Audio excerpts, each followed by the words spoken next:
Testing. 1, 2, 3. Let me know if you guys can hear me. I might have to update the title because I gotta think of a good title. I am still not good with titles. Hi, everybody. Anthony, sister, Hella Mel, Walter, Joyce, Dexter, Aralis, everybody. All right, it's Monday. We're gonna have a good show. We're gonna have a decent show today. So I put in the title Trump 100 Days. I think today or tomorrow marks, or Sunday marked 100 days of his second term presidency. And apparently, honey, the ratings, the approval ratings are low. And they're saying now he has the lowest approval ratings of any president on his 100th day. So I'm gonna ask the judge what is so significant about the first 100 days, because it's like that's really what 3.5 months. So it's the first quarter, and maybe that's why. It's because you can't expect for anybody to make really much of a difference in the first quarter, you know. But he did make a lot of strides. He ended up signing 2 dozen executive orders on his inauguration night, releasing January Sixers. Honey, he cracked down. He closed that border. 98% drop in border crossers. He has done a lot, right? And we had the traffic wars, all that stuff. So we have 4 years to go. Literally 4 years to go. Thank you, Mark. So yeah, I think his approval rating should be higher, and they were able to pass the budget. The Congress was able to pass the budget bill. And now the Democrats are supporting impeachment. They're trying to file impeachment. And I may end up changing the title to that. I don't know. We're going to see how it goes. Of course, I'm waiting for the judge to come on.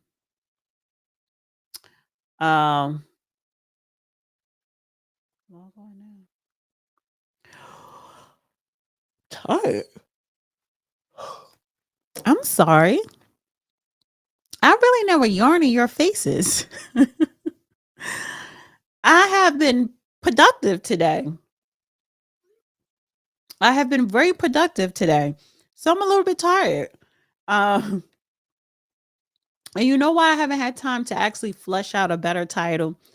Because I ended up running my errands late in the afternoon after 5 p.m. So it was a lot going on.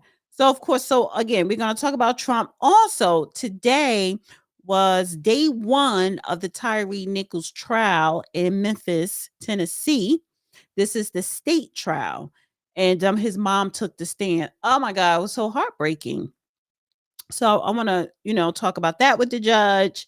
And we got to talk about these migrant judges being arrested for harboring illegals and trying to help them escape. Yes, Hella Mel impeachment again. I'm like, what is going on? So, yeah. And then Trump did sign sanctuary city executive orders. We got to talk about that. Oh my God. And that sad Democrat sit-in at the Capitol on Sunday. I'm loving spring so far. I'm loving springtime so far because it was a brutal winter where I'm at. And so the sun was shining. It was a lovely Sunday. And I kind of like mentally just take it down. And then I'm strolling on YouTube. I'm like, why do I see 2 high yellow Negroes sitting on Capitol steps, and they have certain individuals positioned around them, like doing a Capitol sit on a stoop to talk about the nation? What? So yeah, we gonna mention that. And I noticed they had 2 young people who appeared to have some type of disability. There was a wheelchair. Everything was orchestrated. That's how the Democrats are grifters. The Democrat Party is a grift party.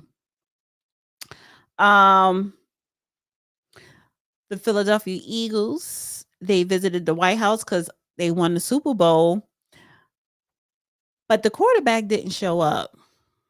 That's very unprofessional. And I could tell he's very blue, very liberal. All of his administration, like his agent, his PR person, they're all women, right? He is newly engaged. So I guess, he's into that woke mess. He didn't show up, and you're the quarterback. You are supposed to be the leader of the team. However, Saquon Barkley, not only did he show up, honey, he had a meeting.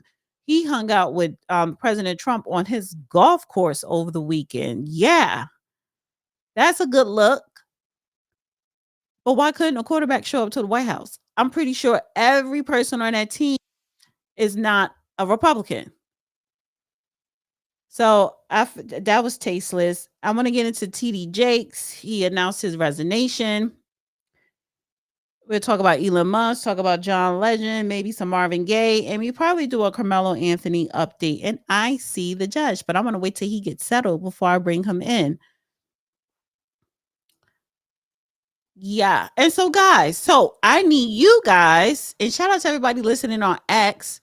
I need everyone on X to like and repost the stream.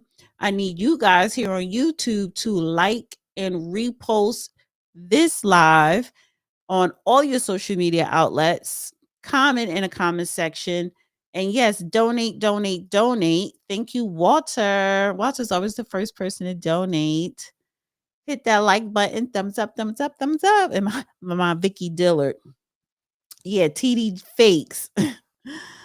So like, share, subscribe to the channel if you are new here. And no, he's not ready. He's not. I'm gonna wait till he get in position, honey, to bring him on. And I may just end up changing the title. I don't know yet. It depends. What was I gonna do for? Oh, before I forget. So my monologue. These are a few of my favorite things. I still have that link in the description. And I need to pull up. Somebody sent me a donation. You can still donate through my favorite things, and I'm going to actually start promoting that and updating, adding some of my favorite things on there. So I'm going to get the name of the person who actually sent me something, and I want to personally give them a shout out while we're on the air tonight on the show. My favorite things. No, I got to do it on my desktop. I don't know what happened. What is going on with him? Can you hear me? I hear you. I can't see you. I know you can't. I Oh. can't see it. There we go. Phone's being difficult. Your phone is always difficult. Yeah. You know how hard it is to get on around here. How are you? I'll manage. You always say that. Well, I mean, you can always do better, but, managing is good. Oh, and another thing. This is I have my hair is my hair is off. I have an off day for my hair. I'm going to get my hair done on Wednesday. So I'm in between hair appointments. Just a little FYI. I want to kind of start off with something quick and small.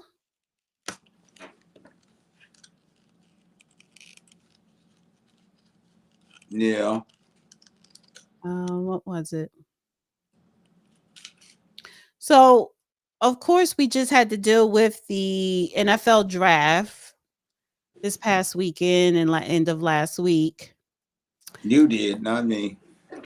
Well, I'm speaking in general. And then today we have the Philadelphia Eagles. They won the Super Bowl, and so today was their day to visit the White House. Oh, that's great. Thank you. Wow. Whoa, that's pretty good. That's pretty good. Thank you, Coach.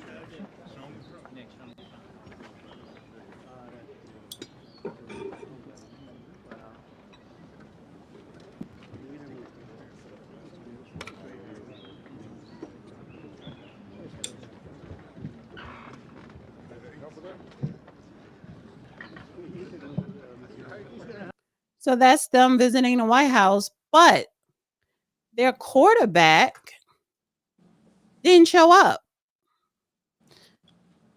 The Negro. Yeah, Jalen Hurts. And he was at an event over the weekend, and they asked him about showing up to the White House. Are you planning on visiting the White House next week? Got it. Why couldn't he answer? I don't understand what was the problem. Either it's just a no. And then so they're saying that, oh, he's not going to show up because of scheduling problems or whatever. So this is the point that I'm trying to make here is if you are the quarterback, you're like the leader of the team, you should show up. That to me, that's just bad representation.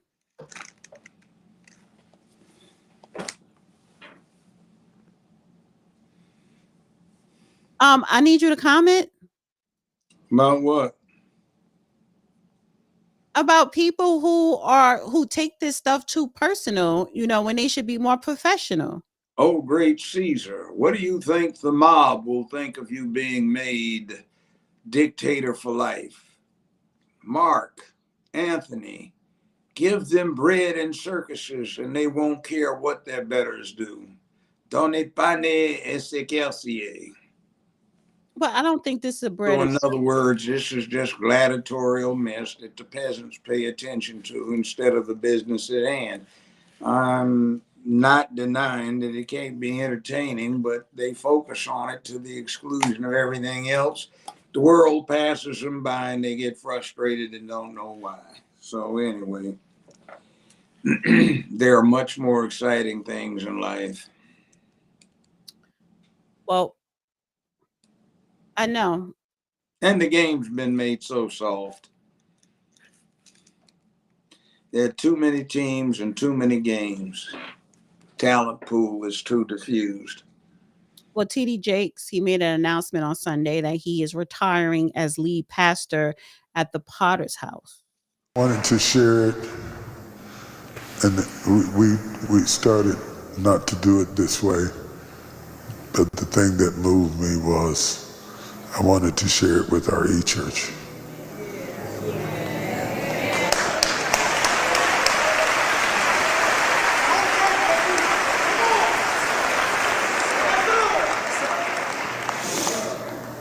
Well, I guess we ought to go home.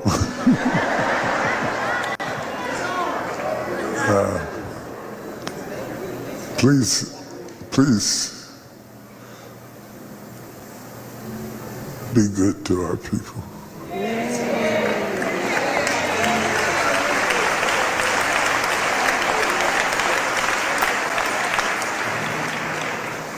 Please help them. The humility that you see is real. The weight is unbelievable.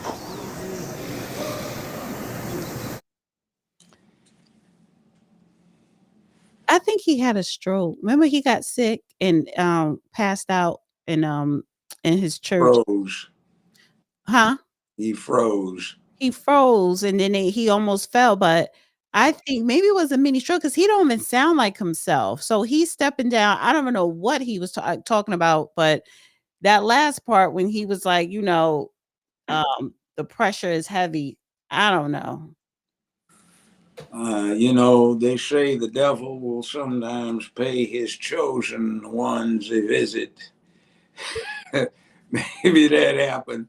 And if you want to see something or read something amusing, read Dante's Inferno about a certain level of hell being reserved for a certain type of prelate. Mm-hmm. I always found it extraordinary that anybody would get rich off of saving souls. That sounded like a quick pathway to hell, if there is such a place. But anyway, all right. And if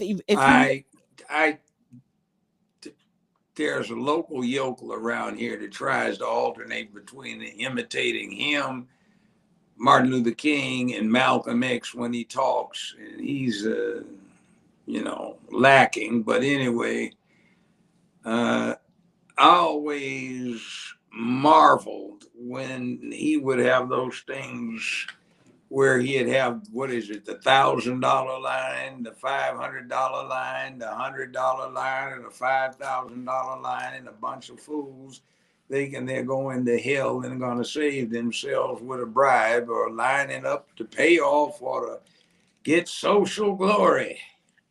I always thought it was offensive. I want to share this. So, But anyway, I mentioned this to you last week, and I was like, oh, let's just save John Legend for Monday, right? Because this is quick. And if you notice, I'm doing a lot of the quick ones first before we get into the meat of the show. The ones I'm not interested in. Anyway. Well, yeah, but the audience is a lot of people out there. I understand. That's why we have what we have in the United States, because the typical American is more interested in idol, or shall we say, idol worship. But in this case, not the statuary kind, the cinema entertainment idols, and they don't have any real heroes anymore. So this is John Legend. He's accounted a good singer, I take it. Yeah, but he here he go again calling Trump a bigot. America made a decision that I strongly disagree with, and it seems that we are reaping the whirlwind right now, putting someone who is a terrible leader, especially in crisis. He's already out blaming people, misinforming people, dividing people, when a smart and responsible and good political way to handle it would have been to bring people together. Oh, absolutely. That's what you want. Be a comforter in chief, Why do you think that he's latched on to diversity so much? And he wants that fake mammy Kamala Imhoff to be his boss. Go somewhere. Find implementation. Did you hear when he said comforter in chief? But I want to finish playing the clip. Yeah. Oh, he's a bigot. So it's a belief that there's a hierarchy of racial groups and that his group is superior, genetically superior. He believes that. Right. Whenever he talks about competence and qualifications, any white man will do for him. Look at the last guy who was Secretary of Defense. He was a 4-star general, supremely qualified black man. And then see who he puts in after him. That's the level of bigotry that he has. Any white man is better than that. This guy doesn't understand policy, does he? So where does he get off being an expert on the subject he's commenting on?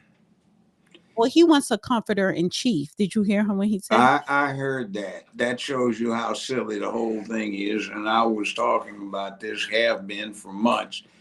The United States, especially its black component, has no heroes these days. The ones that they make into heroes are effectively those who entertain it and detract from its focus on what needs to be in the forefront of things. So, what do you expect? This is what I'm saying. Instead of having somebody who is knowledgeable be the commentator, you get this. So he's a singer? So what does he sing? Yes. Love ballads, love songs. Like? You want me to sing it to you? No, just tell me one. I can't think of the names. I just know, when I hear it, I know it's probably. You want me to Google a song? No, I don't care. Yeah. That's just the point. And this person's trying to tell you about policy. Quite frankly, the government needs to trim down its federal employee workforce, and something needs to be done about the tariff situation. We've had tariffs, heavy tariffs, which had made the country prosperous until the end of World War II, when the devastated circumstances of Europe and Asia dictated that a wise course for the United States was to use its tremendous wealth to build its customers back up so they could buy. But before we reduced the tariffs, certain interest, American investing interest and business interest, decided to export the factories and manufacturing capacity of the country to overseas locations and hire overseas employees, and then sell the very cheaply made products or inexpensively made products back to the United States for great profit. And then the tax situation changed, so they escaped taxation that was reasonable. And now we're in a mess where we have the sordid spectacle of American farmers being paid not to produce agricultural products and importing, on the other hand, most of the agricultural products that we do consume here. And the rest of the world is needful, but we can't sell it to anybody because we subsidize our agricultural industry to not grow so it can stay in existence, but not cause difficulties. That is the dumbest thing I've ever heard of in my life. And they ought to impose heavy tariffs on a whole lot of things to promote American industry, to make it ill-advised and unprofitable to transport your manufacturing capacity abroad instead of making it right here, employing American citizens, which gives them more money to spend, broadens our tax base, and makes everything better. No, we export everything overseas, and then taking advantage of low labor costs, manufacturing costs, et cetera, our smart boy entrepreneurs make a fortune by selling it back into the United States where there are no tariffs. Really absurd. And then they escape taxation if they operate through affiliated corporations located overseas and never transfer the money back to U.S. interests. So, it's a scam. Mhm. It was a loophole that has been ably exploited by some, and it needs to be closed. Mhm. Well, But that's too much like right. And the propaganda engine has been in overdrive trying to convince the American public that they're being shafted. And people who don't have the slightest inkling of how an economy works or what international trade is about or international diplomacy get all on board, shrieking away hysterically about how this is awful. mhm. Mm, Well, today marks Donald Trump, 100th day. 100th day in Congress. Not Congress, I mean, all. in the presidency. Damn, I'm thinking Congress in the presidency. And so, but apparently they're saying that he has the lowest approval ratings. That's if you believe CNN, and the way they did the poll is very suspect because they cherry picked who they sent the polling tabulations to. Right. And so, according to Newsweek, they're saying Donald Trump demands investigation into negative approval rating polls. President Trump has said pollsters that have shown his approval ratings sliding in recent weeks should be investigated for election fraud. Trump cited recent polls from the New York Times, ABC, Washington Post, and Fox News, which put his approval ratings at 42%, 39%, and 44% respectively. Responding to the polls, Trump wrote on Truth Social on Monday, "They are negative criminals who apologize to their subscribers and readers after I win elections big, much bigger than their polls showed I will win, lose a lot of credibility, and then go on cheating and lying for the next cycle, only worse." So Newsweek contacted the White House for a comment on Monday outside of the regular working hours. So why it matters. Trump has routinely attacked negative polls as rigged. I believe it's rigged. I think it's rigged. And remember, these are the same people that predicting that mammy witch for the Democratic Party was going to beat him. Right. And so and they're saying ABC and Washington Post show that Trump's approval rating had dropped to the lowest level in any president in the last 80 years at this point in their presidency. BS. Yeah. I don't buy I that. don't buy that. I look at my own raw data, and that's not what I see. Right. And so what has he done? He's done a lot. I have this timeline here, and I'm not going to go through all this because it's just so much. His first day in inauguration night, remember, he signed over 24 executive orders. He released January 6th, closed the border from some day one of him being inaugurated, January 20th to now. The border is 98 to 99% closed, no border crossings of illegals. So Remember, the people that run these polls and are upset with him are the same ones that want boys in sports bras and panties to be in the girls' locker rooms, restrooms, in girls' sports.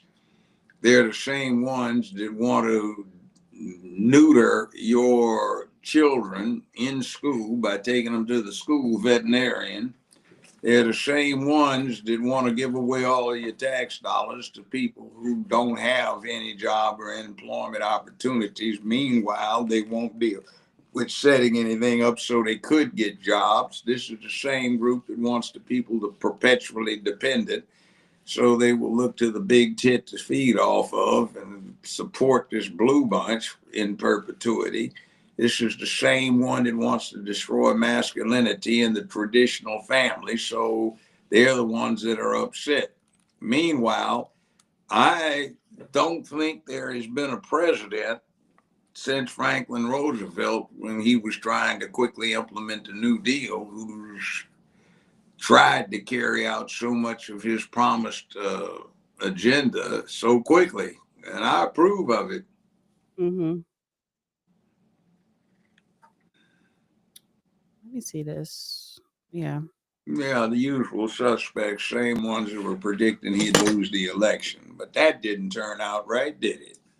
right. So it says Trump 100 days, right?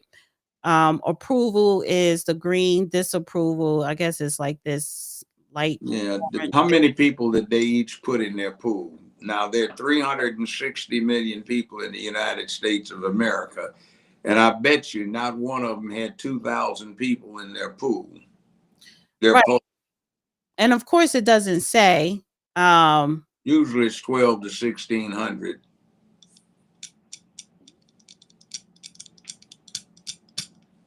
There's something here that, no, it wasn't this one. It was something else that I wanted to. So they're saying we should have elected the witch. Or saying that she would have been a better choice, which she would not have been. Oh, hell no. That's an incompetent, casting couch, useless failure. Right. I mean, please. I want to play this clip here, with them talking about the alleged polls low ratings.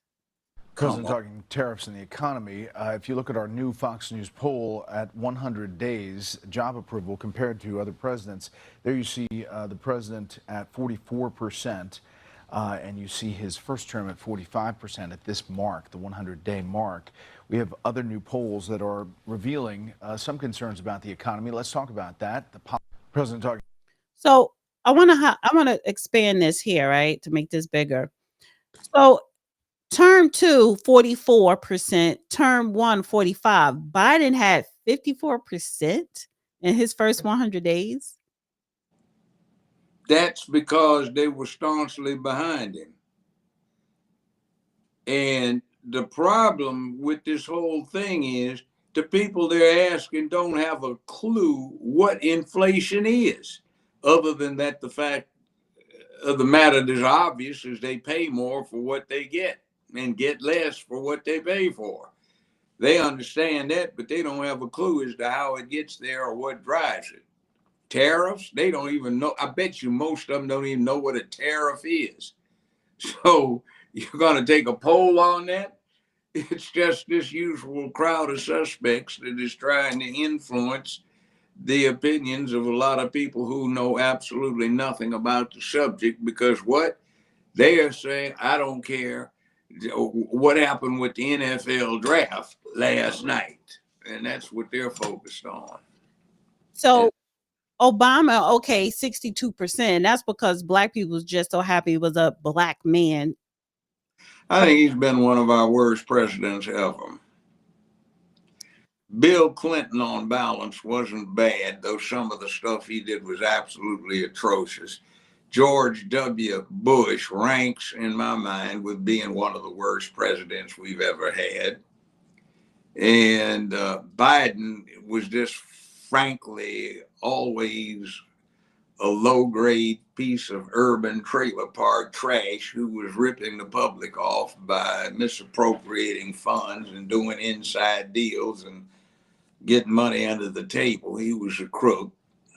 So let's just say this, because Bush, okay, his first 100 days, I don't know. I'm not doing a deep dive on what he did. I could Google it. But that same year, 9/11 happened. That same year he was elected president, that first year. And so, and then we all know what happened after that. But if you look at all these men up here, the most effective was Trump, even in his first term. Yeah. And they hate that because the thing that's going on in this country is the culmination of a half century of trying to emasculate it. Remember, chauvinist pig, that kind of thing. The slurs on masculinity, the culmination of take your daughter to work week and nothing about your sons. But my thing is, if he's a bigot, if he's such a racist, how did he get elected twice? Yeah, and then I heard Biden make speeches. He's one of the worst racists out there. George W. Bush, for goodness sakes, is from Texas. But right. So though he and the man next to him are blood kin relatives through his mama, through Obama's mama, Mr. Sotoro's mama.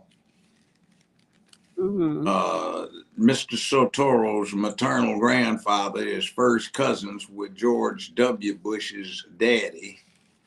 So yeah, interesting family. And Biden was one of their flunkies. Real cute. So you have 1, 2, 3 relatives. You only have 2 people out of the 5 that aren't blood kin related to each other. Isn't that a mess? I'm trying to figure out, we can never remember anything significant George W. Bush did in his presidency. He messed up a lot of things. Well, the mass destruction. Right. The outright lie. And the purpose is to get the business that the man next to him had an interest in, and the one on the far end, well, should be on the far end, his daddy had an interest in, which is promoting Halliburton. Halliburton had been trying to bid with Saddam Hussein to get the contract to exploit Iraqi oil, but the Russians and France beat them. And what wound up happening after we got in under the false pretext of weapons of mass destruction, by 2007, their family company, Halliburton, got the right to exploit Iraqi oil, no bid. And later that year, they were bringing in a net, I think it was $2.7 million every 7 hours. That was a net. So that was just an extraordinary ripoff of the public, and a lot of people got sacrificed, still getting sacrificed up to 20 some years later to promote their family interest. It's, That's one of the collateral dangers of having a system like ours. it says here the first 100 days of George W. Bush presidency have been a disaster. President Bush has demonstrated that he believes and intends to implement his campaign rhetoric condemning past arms control accomplishments and even the concept of arms control itself. Unless he changes directions, Bush will have effectively demolished the arms control regime that has been painstakingly built over the past 30 years. Bush's intentions became clear when he surrounded himself with advisors drawn almost exclusively from a small circle of individuals who share the belief that arms controls is fundamentally contrary to U.S. interests because it places limits on U.S. development and deployment of weapons. Supremely confident of U.S. economic, technology, operational, and morally superiority, these advisors were preferred to forego constraints on military programs of potential adversaries than to reduce U.S. military flexibility. That was just a snippet of George W. Bush first 100 days, but yeah, other than that, I don't get it. I don't. He has Yeah, not. and then look at Obama. He canceled the F-22 production contract after they got less than 150 of the aircraft. George W. Bush, Barack Obama, and before that, Bill Clinton condemned the United States to that crazy investment in the F-35, which is the most expensive Defense Department project we've ever had. All right. And they have a less than capable aircraft.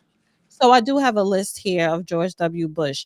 It says, okay, January 15th, 2021, Wikipedia is launched. So on January 20th of 2001, President W. Bush inaugural address. The 22nd reinstates ban on aid to groups performing or counseling abortion. 29th signs executive orders relating to faith-based and community initiatives. He meets with Mexican President Vicente Fox. Let's see. Signs $1 trillion tax cuts June the 7th. Oh, no, that's not the first 100 is up to April.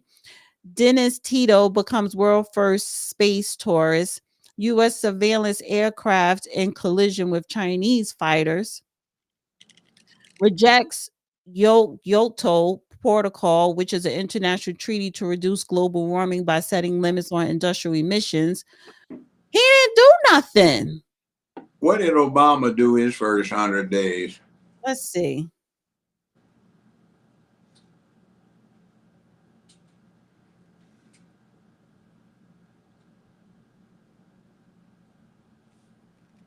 Let's see. Well, let's give me a list here.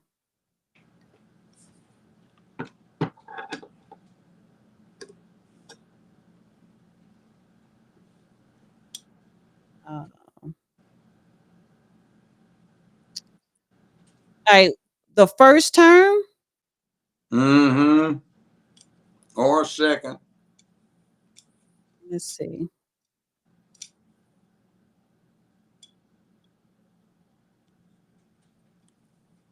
I need a damn timeline. I don't want paragraphs here. In other words, you're not going to find much. I see. He didn't have any proposed legislation. He didn't have any executive orders of any significance. So in other words, they just put him in, and there were hidden agendas that were already in place. So you didn't get anything. I told people, I said, you can tell he's going to be a fraud because he's going to have a very, very low track record when it comes to sponsoring proposed legislation for his party to get through Congress. And he's going to have a very, very low track record when it comes to issuing executive orders that have a meaningful impact on the economy, military, social, legal, and general circumstances of the country. Okay, so it says a list: inauguration, new transparency, old tax troubles, closing Guantanamo, starting diplomacy,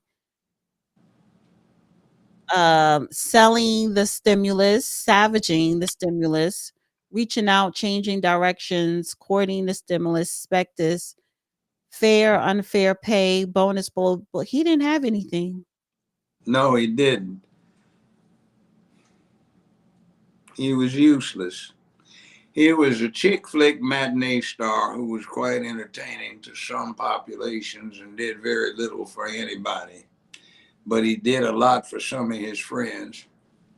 All right, so here we go here. Barack Obama, this is January 20th, 2009 to January 20th, 2017. So scroll down. Okay. No, this is first 100 days, remember? No. Yeah. So they're talking about the two terms.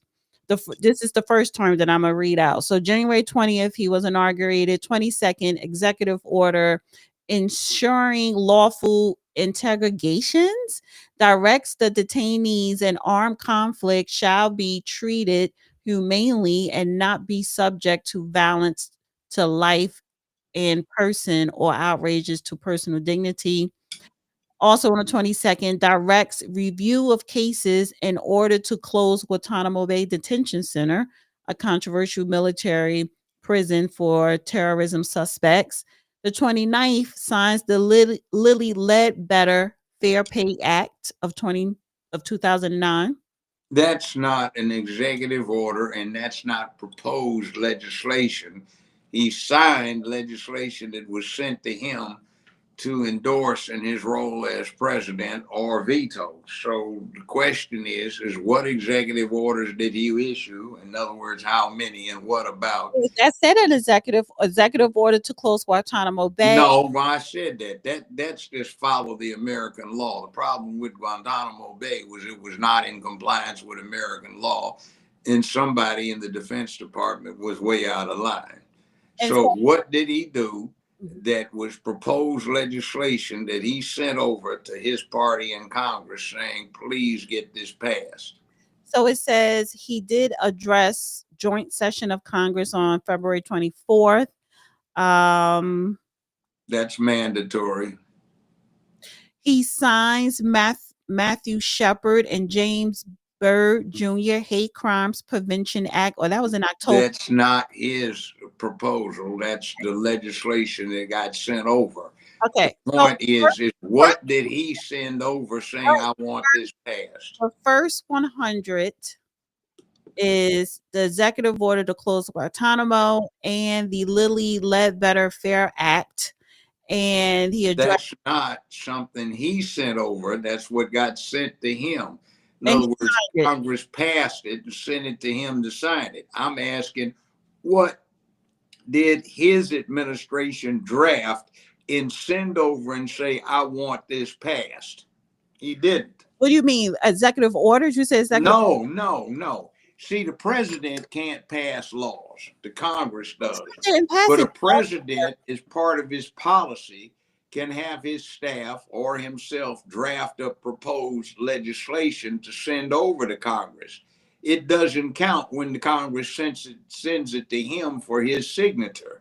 What I'm talking about is FDR and Trump have a whole bunch of stuff, both of their terms, all of their terms, where they said these laws need to be passed. Take a look at them. I support them. I'm lobbying you to pass these laws. Wait. What laws? Trump signed executive orders. Yeah, but he also sent over a bunch of legislation too. Which ones? Dealing with laws relative to the courts, dealing with the border situation, dealing with the economy. But he didn't do nothing to Congress except he's asking for changes in the tariff laws, and he sent over reams of paper explaining or detailing what the proposed legislation would be. So he's done stuff in the first 100 days. No, Obama didn't do that. Right. No, he has done a lot. So looking at Obama and George Bush, their first 100 days does not equal to what Trump has done. No. So as far as executive orders, it's only 2 for Obama. And I think Yeah. it was maybe 1 for George Bush. In other words, they got into office and they didn't have any ideas to put in place. So they just ran their big mouths off. They got in because they matched the profile.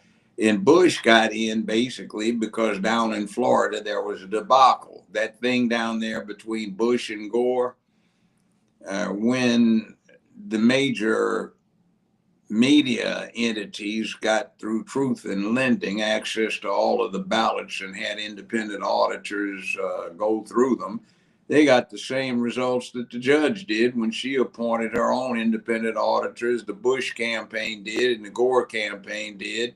And it was showing that Gore got 62% of the Florida popular vote, which meant he was supposed to get their electoral college count.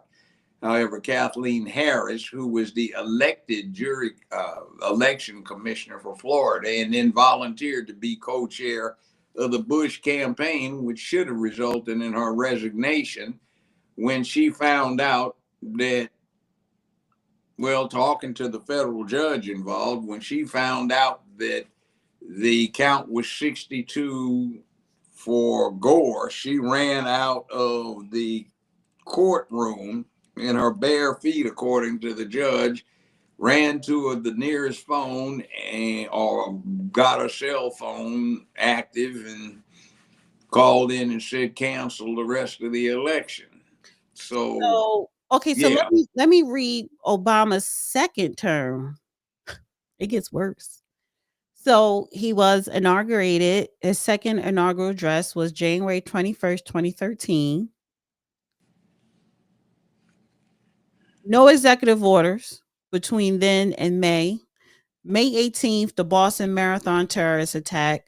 March 7th, he signs the Violence Against Women Reauthorization Act of 2013. That's an act of Congress. What did he do? February 12th, delivers annual State of the Union address. January 29th, remarks at Del Sol High School. January 21st, second inaugural address. Nothing. Nothing. He didn't do a damn thing.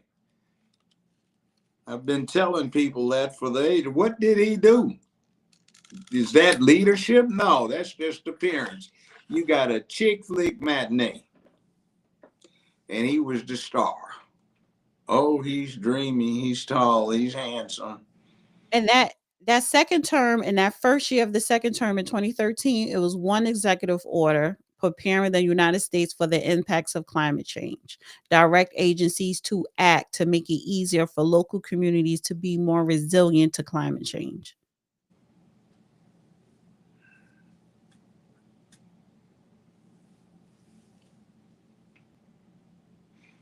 So what was the hoopla?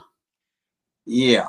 See, here's the thing. Trump is putting in place some necessary changes, and people have gotten used to. It's like in a household where somebody's been very irresponsible and all they've done is spend, spend, spend, spend, spend.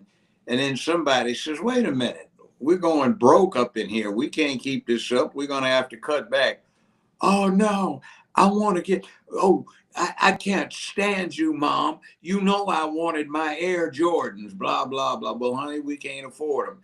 But you got to. Everybody's wearing them. See, that's the same kind of attitude you're talking about. That is reflected in the so-called media that conducts these little bogus 12 to 1,600 person polls when you have 360 million people. Divide 1,600 by, just say 350 million and see how many zeros you get before you get to a number. Mm-hmm. Yeah, so it's like, and then on that same year, remarks at a ceremony commemorating the 50th anniversary of the March on Washington for Jobs and Freedom. He made remarks about Student Loan Certainty Act. He made remarks on the acquittal of George Zimmerman. Remarks at Georgetown University. He didn't do anything. He made remarks. What that he put in writing in terms of executive orders. And see, the other thing you have to understand is you don't really think the president, average president, sits down and drafts this stuff, do you? He's got all these hundreds of people on staff. He's got the Defense Department. The entirety of the Defense Department is under him. The entirety of the State Department's under him. The Treasury Department's under him. The Attorney General's office is under him. All of these huge agencies are under him, and what happens is he orders them to get to work on something and submit the proposals, which he narrows down and vets until something is acceptable to him, if he even goes that far as there. These people you're talking about didn't even do that. He only signed 3 executive orders his whole second term. And they are July 21st, 2014, executive order on lesbian, gay, bisexual, and transgender employment discrimination. On February the 12th, 2014, executive order raising federal contractors' minimum wage from $7.25 to $10.10. In November of 2013, executive order preparing the United States for the impacts of climate change. 3.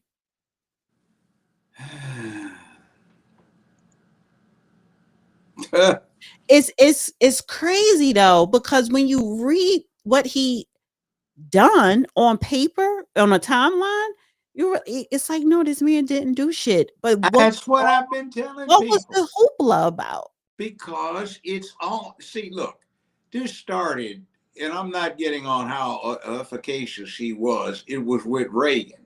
In other words, see, Reagan was a B-grade actor. So are you getting a real live ego who has these things that he does, where he is knowledgeable of foreign policy, defense, and all of these other things, and economics, and he's giving you what he as chief executive comes up with? Or is he an actor reading somebody else's script? Now, Reagan may or may not have had something going for himself, but that's what the new trend is. Find somebody who can play the part, not be the real deal. You know, Hollywood really turned me off when I got out there. I'm looking, you know, I like action adventure stuff, right? Mm-hmm. And I'm looking at some of these action adventure stuff, you know, excitement. There's a lot of gratuitous violence and sex and all of this other stuff in a plot line that keeps moving. And then when you run into the actors playing these parts, and they're just about as big a set of sissies as you've ever seen, and they're glorying over they got to play the rough trade act and all this other stuff, and you want, oh man, now come on. So let's go to Joe Biden, sworn in January 20th. What did he do? Let's see. Any executive? We're looking for executive orders, correct? CNN town hall on vaccines. What is this? The COVID airstrikes. House passes the COVID-19 relief bill. Biden announces there will be enough vaccines. He announces what control. Okay, so the Democrats control the Senate in 2020, and they passed the COVID-19 bill. Yeah, but did he draft it and send it over, or did he just approve what his party? He just signed it. No, he just signed it. Yeah. No executives yet. He unveils a $2 trillion infrastructure plan, and that's it. He holds his first formal news conference as president, sets new goal of 200 million shots. That was his first 100. Let me see. We're in April. Federal government reports 18,000 unaccompanied migrant children crossed the border in March, exceeding a previous monthly high. So that's when the evasion really started picking up, as soon as he hit office. Yeah, because they had that plan. See, they were going to declare them refugees and give them asylum status So without having to get classes or take Okay. tests or anything, they would automatically become citizens who could vote in 5 years from the effective date of his order. So here we go. First executive order, April 8th. Biden announces executive actions on guns, including limiting ghost guns and making it easier to flag family members who shouldn't be allowed to purchase firearms. That's BS. So one That's executive just part of their agenda to disarm the American public so they're more vulnerable and they'd be depending upon Big Brother morphed into tranny Big Sister so that they could exercise more control over the American public. And then on April 20th, right, a jury finds Minneapolis police officer Derek Chauvin guilty of murder. So that was his first 100 days. Well, he didn't have anything to do with that. Exactly. So one executive order on ghost guns. To deprive citizens of their rights as a member of a constitutional government, constitutional nation, constitutionally governed nation. Yeah. Now let's take a look at Trump's.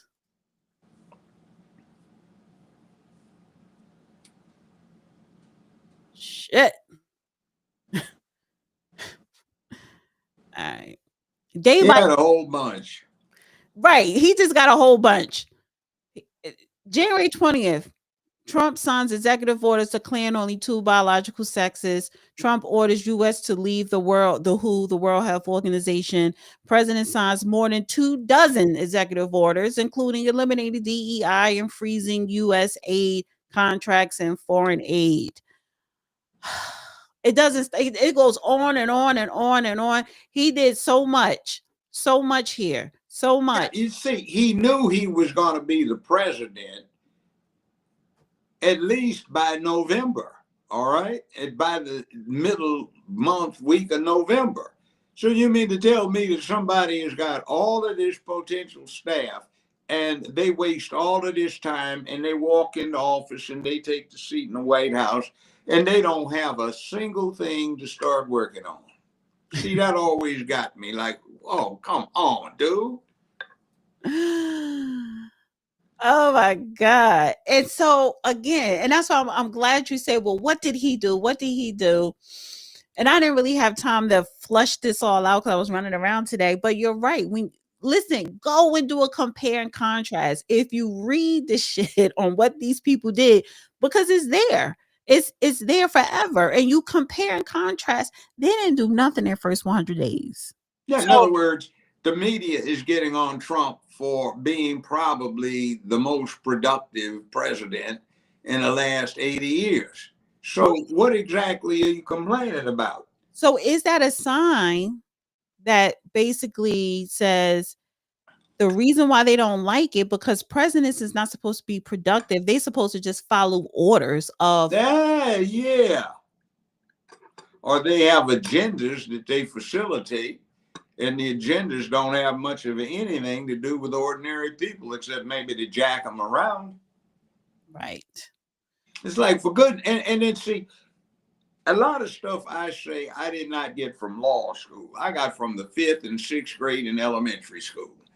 And it just sickens me that so many people today don't get any kind of education. They get out of college with a 4-year college degree from even a major universities, and they don't know a damn thing. They are not Renaissance people. In other words, the Renaissance man. Look that up while we're here. I can't bring mine up because I'd have to knock it off. Man, the movie? But look up Renaissance man. Yeah. And that's what liberal arts education was supposed to bring about in college, produce the Renaissance man who was well versed in a lot of things and he could put big picture projects together and he understood the context of stuff. These kids nowadays are coming out there so narrow in focus and they always wanted something since they were 7 years old. And nobody wants to interfere with their little dreams, so they wouldn't dare require that they have a breadth of information that is inclusive of a lot of things. No, you can focus on this, so you don't have to have this requirement, that requirement. So when you get out of college, you don't know a damn thing and you're ignorant. A Renaissance man, highly cultured individual, skilled and knowledgeable in a wide range of field, practically the arts and sciences. Yeah, that's what colleges and universities were trying to do. The whole point of a university education was not what you learned about a specific thing. It was getting you in the habit of being critical, analytical, reasonable, rational, logical, detached, and objective, and somewhat cynical about what you heard. So you took everything with a grain of salt. You didn't find yourself just accepting something because it came from an authority source. So that was a type of thinking that went along with a frontier mentality that also showed what was going on in Europe at the time, because Europe, you know, they had this tradition of peasants, serfs, and commoners, and then the aristocracy that ran stuff. Well, if you went to a university, you learned the kind of thought process that the aristocracy had. So there was always an appreciation for the impact of the intelligentsia on how things work. You know, let's, have the landed aristocracy, the industrialist class, the military class, and you have the lumpen proletariat, you have the worker, and then you have the intelligentsia out there. And in America, we singularly despise the intelligent and wise, and we at best glorify the mechanical. We don't deal with scientists, but we like the mechanic. And America, on the other hand, is a place that depends upon intellect, but we only have an intellect at a certain few stages in our existence as a nation, and they elevate us to a high plateau, and then we sort of slowly coast down over the years until it's necessary to develop another intellectual class. It's like Alexis de Tocqueville wrote about this in 1843 in a treatise he did for the French government called Democracy in America. And he talked about the United States had a glorification of equality, but they didn't understand it. And they had a glorification for equality that resulted in a demonization of intelligence. What he said was equality can be a bad thing.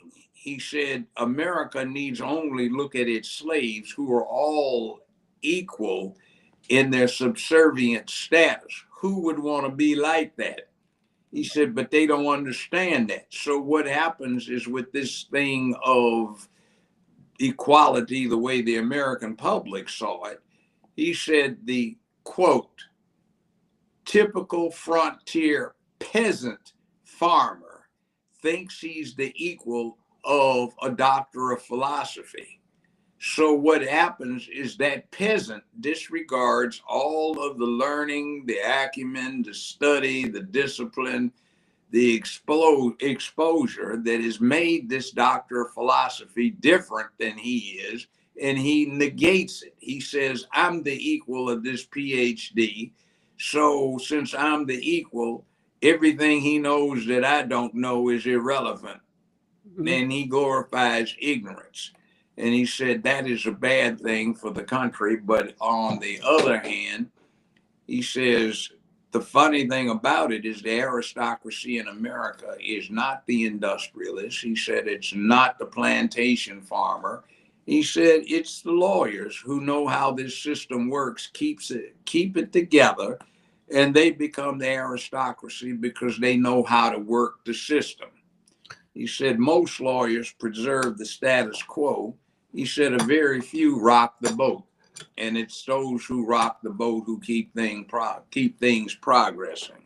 So I want to move on to an executive order that Trump did sign today, and it was the protecting American communities from criminal aliens. And this was the executive order against the sanctuary cities. Yeah. It's a good thing. And the other point is Title 8, Section 1324 of the United States Code's annotated criminal section. What you are doing if you set up a sanctuary city, aid and abet, give comfort to it, assist in it, protect it, fund it, or whatever, you're engaging in a felony. Yeah, And so all of these people need to be prosecuted. so So it's he's issuing an executive order directing that the federal agencies over which he has directorship, since he is the chief executive for the U.S. government, they are to cease and desist any activity that is connected with violating that law, and they are to stop it. And there's to be no funding going to anybody who is attempting to do that. So it says the President Donald J. Trump signed an executive order to enforce federal law with respect to sanctuary jurisdictions to protect their citizens from dangerous illegal aliens. The order directs the Attorney General and Secretary of Homeland Security to publish a list of states and local jurisdictions obstructing federal immigration law enforcement and notify each sanctuary jurisdiction of its noncompliance, providing an opportunity to correct it. Sanctuary jurisdictions that do not comply with federal law may lose federal funding. The order directs the Attorney General and Secretary of Homeland Security to pursue all necessary legal remedies and enforce measures to bring non-compliant jurisdictions into compliance. It What is that means is the secret indictments that, when opened, will result in a lot of the blue leadership getting busted. Mhm. It instructs the Attorney General and Secretary of Homeland Security to develop mechanisms for proper eligibility verification in sanctuary jurisdictions to prevent illegal aliens from receiving federal public benefits. The order ensures illegal aliens are not being favored over American citizens by directing the Attorney General to address state and local laws that unlawfully prioritizes aliens. This includes in-state tuition benefits for aliens or criminal sentencing factors that favor aliens.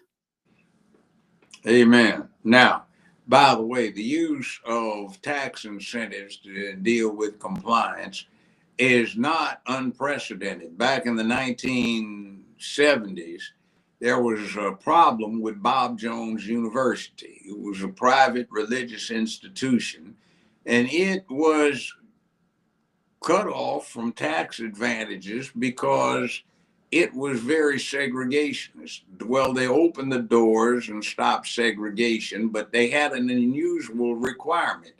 They said that black students could not date white students, nor would it be permitted for any student to be married to a white student if they were black, or vice versa. So the U.S. government wound up cutting off funds to Bob Jones University, and also wound up busting them on taxes. But what was interesting is Bob Jones University paid the taxes so they could challenge the actually, it worked out as the Nixon administration, the Ford administration, the Carter administration, and the Reagan administrations. They were all involved in this process sequentially. So Bob Jones University paid their taxes so they could challenge the government. And what they did is they took them up on this requirement that, based on the fact that they were a religious institution and these precepts that they advanced were part of their religious principles, they said they had a right to make it a requirement for admission that no black student could date a white student or be married to a white student. So on an 8-1 decision, the U.S. Supreme Court struck that down and said that their rights as a religious institution were overridden by the extreme importance of the situation to American public policy, which had to be ending any form, shape, or fashion of official discrimination based on any such rational reasons. Now, that had a negative What does that have to do with this? It's exactly what happened. In other words, Trump's cut off tax advantages for Harvard and Harvard because of their DEI policy, and people are screeching about it. But there was a downside to some of these things that he's doing for now with executive orders. And what that was the Right Reverend Jerry Falwell, the late one, started up this organization called the Moral Majority that was not galvanized on religious principles or anything else. It was just on the feds cutting the tax breaks for Bob. What does that have to do with the migrants? That's exactly what you're talking about. In other words, what Trump is directed with this order is that the feds look at cutting off funds to all of these entities that are violating the precepts that he sets forth in his other executive orders about immigration, illegal immigration, and sanctuary cities. So it's going to come to that because part of it says that the Justice Department, amongst other things, should investigate whether or not they should cut the tax breaks or tax exempt status, and also deal with investigating whether or not they're getting federal funds, and those funds should be cut off to the cities that insist on coming up with this sanctuary city stuff. That's how it's got to do with. In other words, there is a precedent. The Bob Jones University series of cases that lasted from the 70s through the 80s, where the Supreme Court held that you could do these things to enforce public policy. I want to play. Yeah. I want to play this clip here of Tom Homan.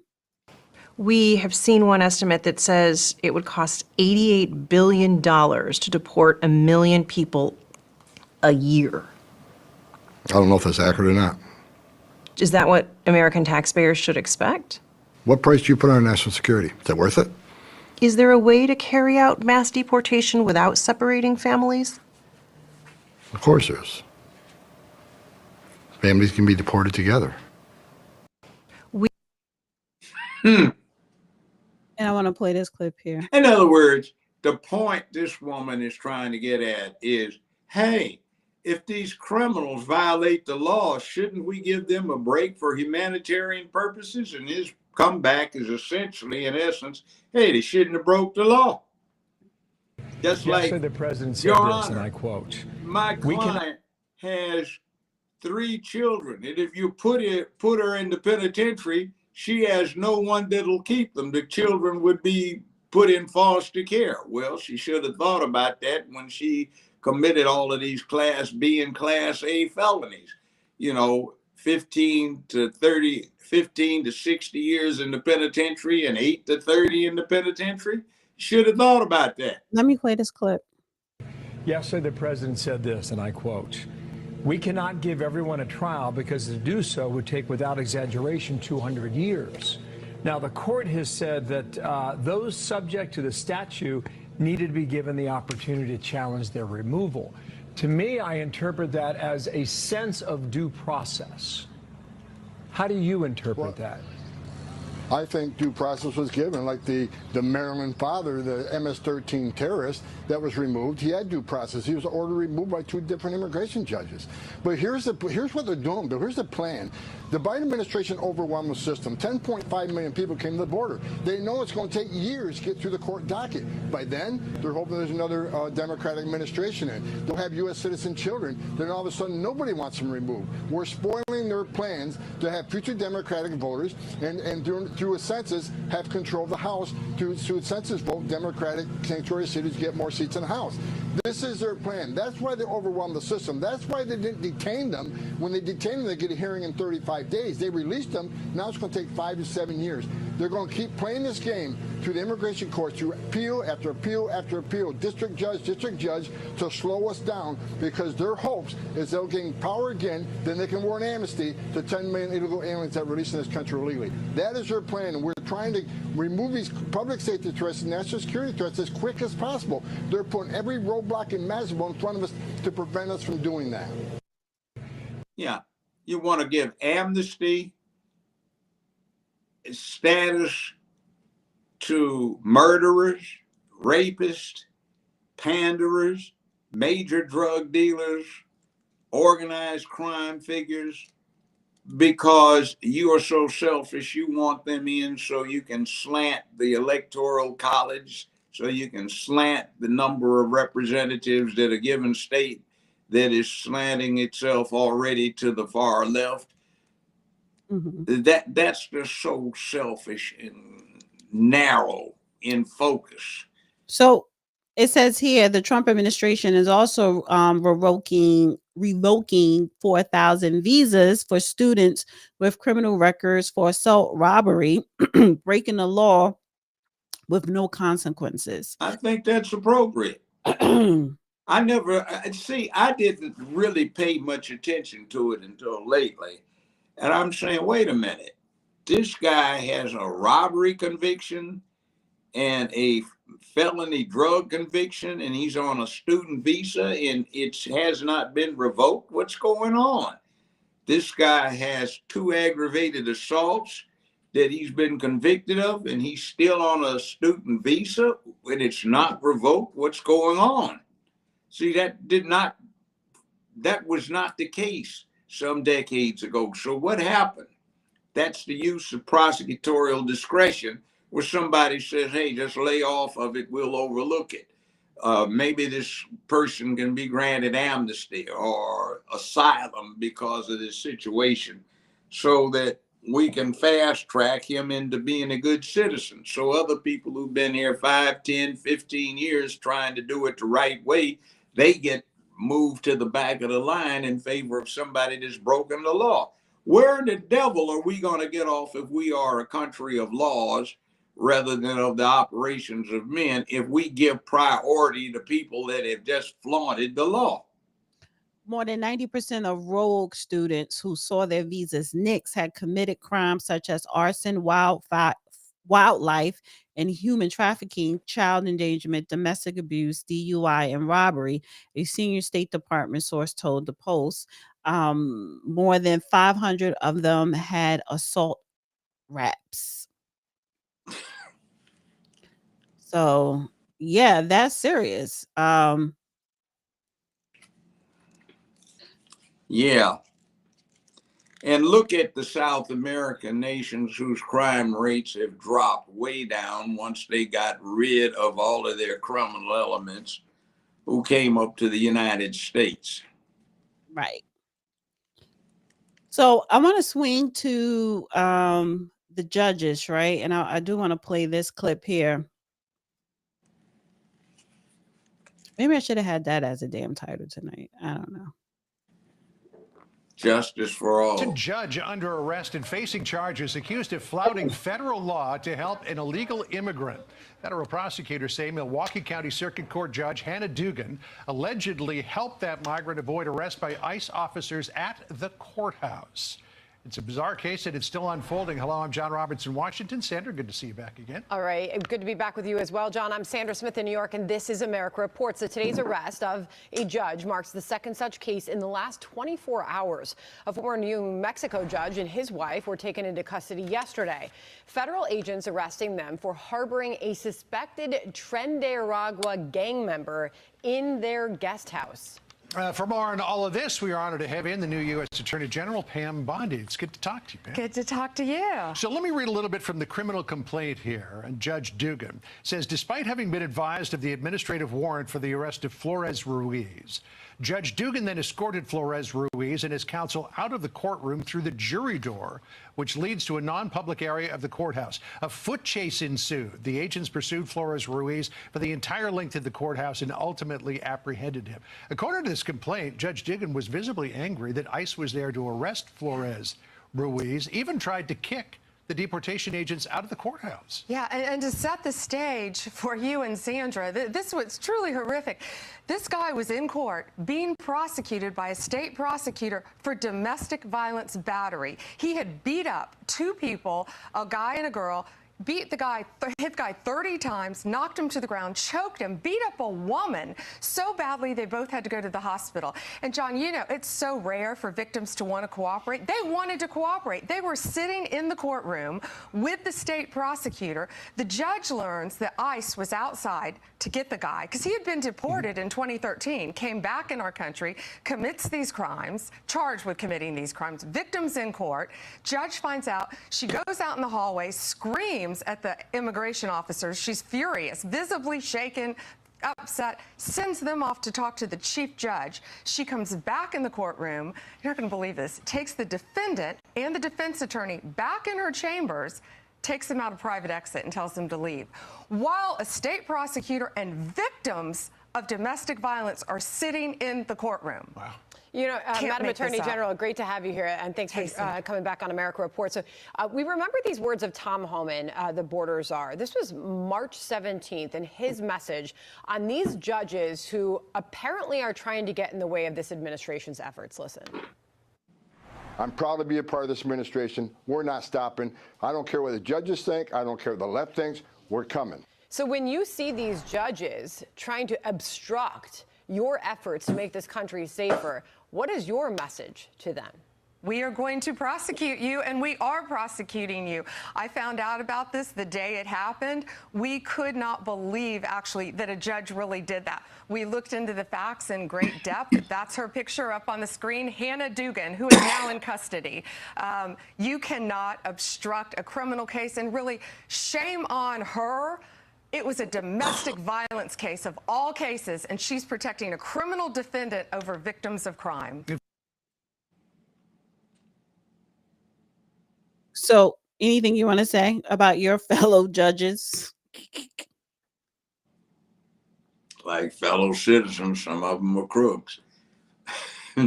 If the allegations are proved, it demonstrates violation of the law and the judicial canons of ethics. So now, Title 8, Section 1324. I want to see some prosecutions. I want to see some secret indictments. I want to see a whole bunch of people take the lawfare that they set up on the chin.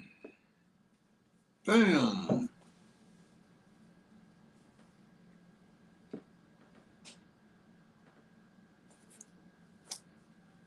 Law is clear. And I didn't realize I was muted. The law is clear, and what we've been seeing is some criminals have been relying upon the tolerance of the previous Justice Department. Well, and it's time that ended. So this congressman, Deion somebody, introduced articles of impeachment against Trump. Let me play this clip. This is Congressman Shri Thanedar. Donald Trump has already done real damage to our democracy, but defying a unanimous 9-0 Supreme Court ruling, that has to be the final straw. It's time we impeach Donald J. Trump. The court said the wrongfully deported Kilmer Garcia must be allowed to return and receive due process. Trump ignored it. He ignored the Constitution. He ignored the very checks and balances that keep our democracy intact. This isn't an isolated incident. It's part of a dangerous, deliberate pattern. That's why today I introduced a resolution to impeach Donald J. Trump, outlining 7 articles of impeachment. Article The Constitution, 1, Article 2, obstruction of justice 4 permits impeachment for bribery, treason, or committing misdemeanors or felonies in office. That's not a misdemeanor nor a felony, and it certainly doesn't have anything to do with bribery, nor is it treason. The other thing is he's an idiot because the order of the Supreme Court said the president shall facilitate the return of the individual. And what he did is had a meeting with the president of that country And he said, hey, I can't make him. I'm trying to facilitate it. And the president of the country said, I can't override our justice system, so I can't order him returned. So he facilitated. He had high-level diplomatic meetings. He's in compliance with the law. He's out of there on the front end. Let me finish playing it. Just an abuse of executive power, from denying due process to unlawful deportations. Trump defied court orders. Article 2, taking away Congress's power of the purse. Trump dismantled agencies and froze funds without permission from Congress. Article 3, abuse of trade powers and international aggression. He imposed damaging tariffs and threatened military invasions of our allies. Article 4, violation of First Amendment rights. He has retaliated against journalists, attorneys, and critics for exercising their right to free speech.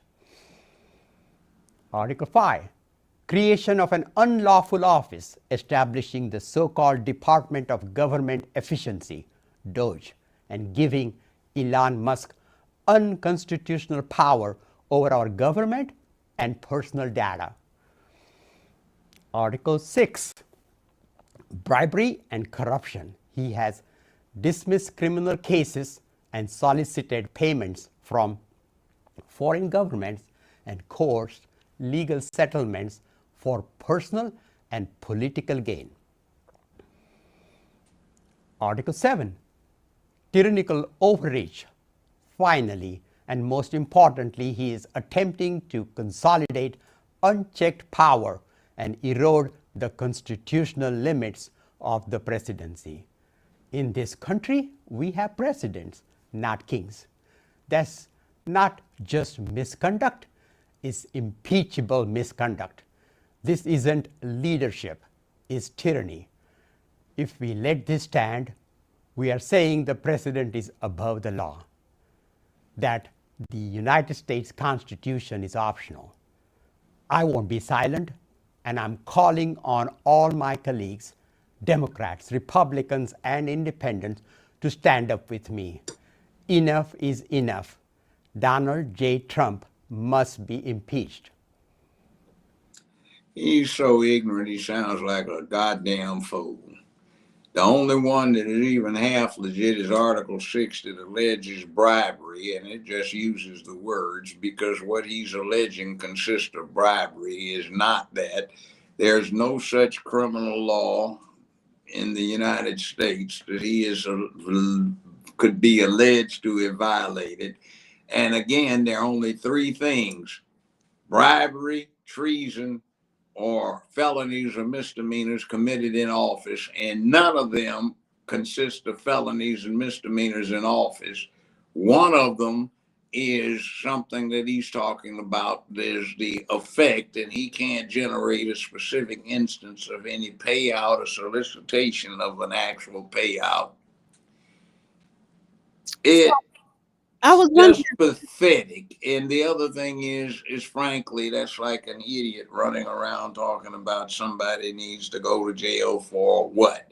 He sounds like Letitia James with her ignorant fool mammy self, and also Fannie Willis with her ignorant fool mammy self too. So I'm looking him up, and apparently he's a U.S. representative from Michigan, 13th Congressional District since 2023. Of course, he's a Democrat. So I thought it was a joke, like somebody said in the chat, an SNL skit, but he's really a congressperson. Yeah, see, that's the funny thing. The truth of the matter is in a system like ours, you get the quality of representation that you deserve. And if your representatives are crap, that means you're crap. And so you have to understand, when you get Jasmine Crockett or this kind of idiot right here, they get elected by a district. So what's that say about the district? The district has some deficiencies. So you get this. You go to Maxine Waters district in California, the hypodermic needles all over the ground, homeless people living under cardboard blankets. And she's talking about you need to go home, but they're homeless. You see, you get this kind of idiocy because that's who they select to represent them. See, the problem with our system, one of the problems is that everybody likes their own congressman, but hates everybody else's. Right. And Yeah. when we talk about we need congressional reform, we're talking about the other congressman down the road, not ours, except in some instances. So, well, if you got an idiot for a congressman, that means you got idiots for constituents, or too many of them. Mm-hmm. Well, over the weekend, Sunday actually, these other congressional idiots, they did a sit-in on the Capitol steps where they supposed to be having, I guess, an outdoor town hall on the Capitol steps on Sunday, led by Senator Cory Booker and Democrat House Minority Hakeem Jeffries. And I do have a couple of Two clips. damn idiots. Two handkerchief head Negroes off the Democratic Party plantation that wish it would go to H.G. Wells so they could get in the time machine and go back to 1840. So it says, just sat down on the Capitol steps with my good friend, Senator Booker, to have a real conversation about the dangerous situation we confront in America and what we can all do to stop it, right? Resign! Exactly. So here's some clips. We got some power here. Now, we said we were anchoring ourselves in the moral traditions. When we came out here over 10 hours ago, Hakeem and I said this is a bigger moment than politics. This is a moral moment in America, and we were going to sit here for a long time. I didn't know we'd be sitting for 10 hours, but it's 10 hours and we're still going, and we got some great people here. But the moral traditions, we got some power here. Now, That's one. Here's another one. we're officially at the 6 o'clock hour. We're officially at the 12 hours that we've been at this. We started walking in your office, got down here a few minutes after 6 o'clock a.m. It is now 6 o'clock p.m. Now, what would happen if Speaker Johnson declared it an unlawful assembly and tried to clear it, and we had a, what is it, April 25th day instead of a January 6th day? That would be funny. And then this is another clip. First of all, my favorite Muslim poet was a man named Muhammad Ali. Oh, and that great poem, 2 words, me, we. Woo! But it actually reflects an ideal within Islam of the oneness of humanity. Absolutely. That there may be different faiths. Sure. But there's a oneness in humanity. Yeah. What you do to another, you do to me. That's right. That's a very big part of the faith, yes? It is. Even in Prophet Muhammad, peace be upon him's last farewell address, he mentioned that. First of all, my favorite Muslim poet was a man named Muhammad Ali. Oh, and that great poem, 2 words, me, we. Woo! I just think Cory Booker is such a grifter. Like, okay, Muhammad, he was not a famous poet. He was a famous boxer. And just because he said some things and made it rhyme, it's a little bit deeper than that. So I guess this is their conversation to bring the religion of Islam in a positive light, but you're just going by it all wrong.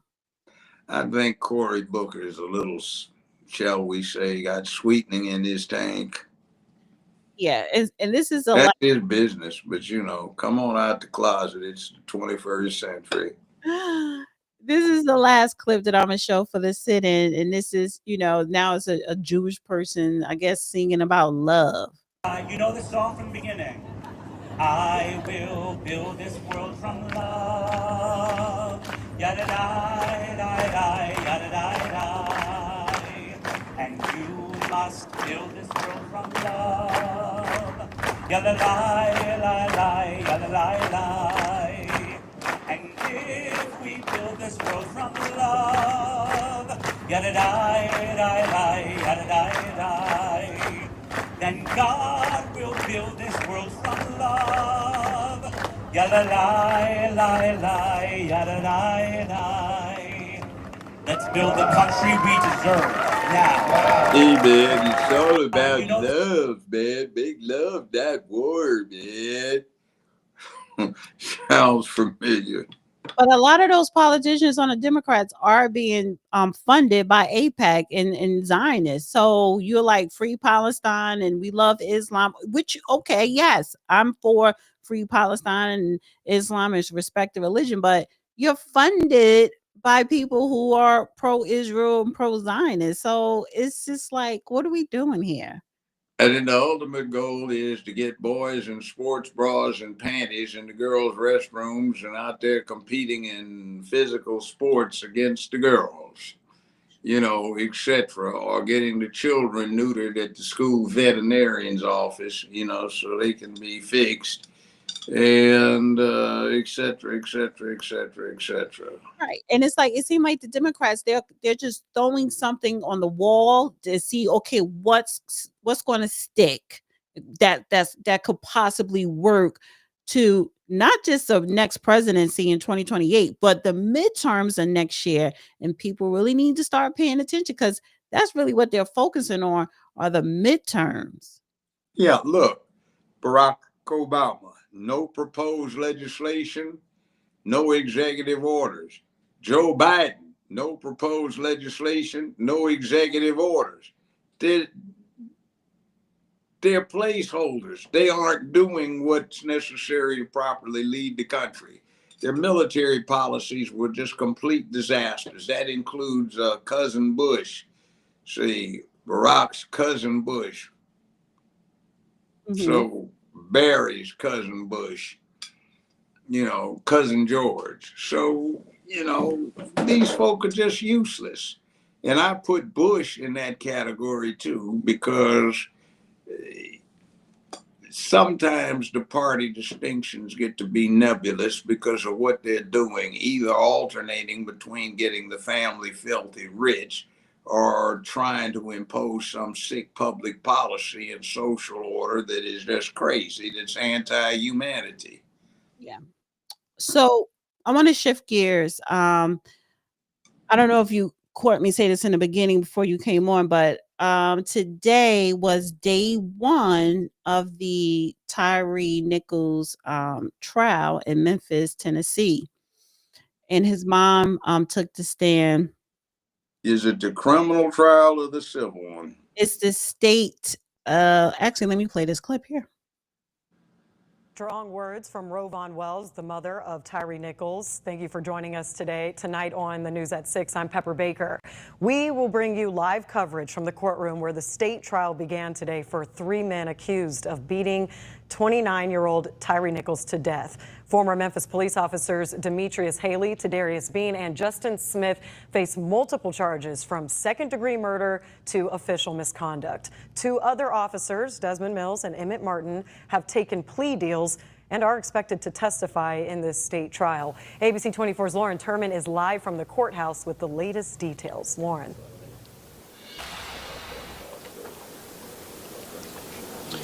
So unlike last year's federal proceedings, Pepper, the state trial is different because it actually allows cameras to go into the room. So why is that important? Because you can see the emotion on everyone's faces, from Tyree Nichols' mother to loved ones, and of course those former officers. And one word that you're going to hear coming up a lot that was very interesting that both sides used was monsters, as the state now has to work to prove that these officers conspired and helped each other to kill Tyree Nichols. My son was beaten to a pulp. 2 years after her son's death, Rovon Wells once again coming face to face with the men accused of killing her son, who now stands state trial. His head was the size of a watermelon. His nose was broken. His neck was split open. Former Memphis police officers Tadarius Bean, Demetrius Haley, and Justin Smith, members of the now disbanded Scorpion unit, are accused of beating Nichols to death. Nobody's going to call them monsters. Absolutely not. It doesn't take monsters to kill a man. You can't call them monsters because the evidence does not bear the fact that these men are monsters. The ex-officers face 7 charges, including second-degree murder, aggravated assault, and 2 counts of aggravated kidnapping. The defense argues that Tyree was resisting arrest, that officers acted in the heat of the moment, and they were simply doing their job based on training. While the prosecution claims that Tyree became a victim of excessive force, as body cam footage captures a series of kicks, punches, and baton strikes. As a mother, as a parent, to tell the siblings that your baby brother is deceased, and really for no reason at all. I'm revolted. That woman put Tyree Nichols up for adoption before he was 2 years old. Under Tennessee law, she has been stripped of all parental rights. Nobody brought the adoptive parents in to talk about what they feel after raising that kid to being a young man for 25 going on 30 years. Nobody brought them in, and they bring in somebody that was so callous is to put the boy up for adoption. And now all of a sudden, with no parental rights at all, she wants to get concerned. Next thing, how much of this is to deal with the fraud of the civil case that was filed by Crump with the contrivance of Memphis authorities trying to get $550 million from the city, with the plaintiff being her, who has no legal standing under Tennessee law to bring the lawsuit. And if anything comes of that civil lawsuit, there is fraud and corruption involved, because the city ought to move right now for dismissal. The statute of limitations is apparently run, so the true parents, the adoptive parents, don't have an opportunity to bring an action. And this woman abandoned her action when she put Tyree up for adoption years ago. So I find it ridiculous. Next thing is the district attorney, Mulroy, has been subject by various drives to remove him from office. He never was an effective defense lawyer. He was a law professor. He missed out because instead of charging these individuals for the cockamamie charge of second-degree murder, it should have been murder in the perpetration of a designated felony, with aggravated assault, which becomes a first-degree murder. He missed that because he didn't know any damn better. I find the whole situation to be a disgrace. And then the other thing is they have not dealt with an appropriate avenue to prosecute, which is this thing was not casual. This thing, according to what is out there in terms of the stories that are being told in the streets and the apparent evidence, was a calculated, deliberate, and intentional approach of these officers to someone that they were personally acquainted with, and they committed an aggravated assault, which, because of the Crohn's disease status of the deceased Tyree Nichols, became an aggravated assault that resulted in a homicide, which is felony murder, first-degree murder. This indictment was returned in less than a week from the event, which is the fastest I'm aware of in the 50-some years I've been involved in law in Memphis, Tennessee. It was a grandstand effort, and it was a big F-up. Let's put it that way. It's all around kind of pathetic. And when they're talking about cameras in the courtroom, I pioneered that 35 years ago. So one of the pioneers for that. So I find the whole process interesting. And I think that's my old courtroom that you're looking at in there. I want to finish playing the rest of this clip, and I want to say a couple of comments to it. And court will be convening once again tomorrow morning, where they are expecting to potentially hear hours of testimony again.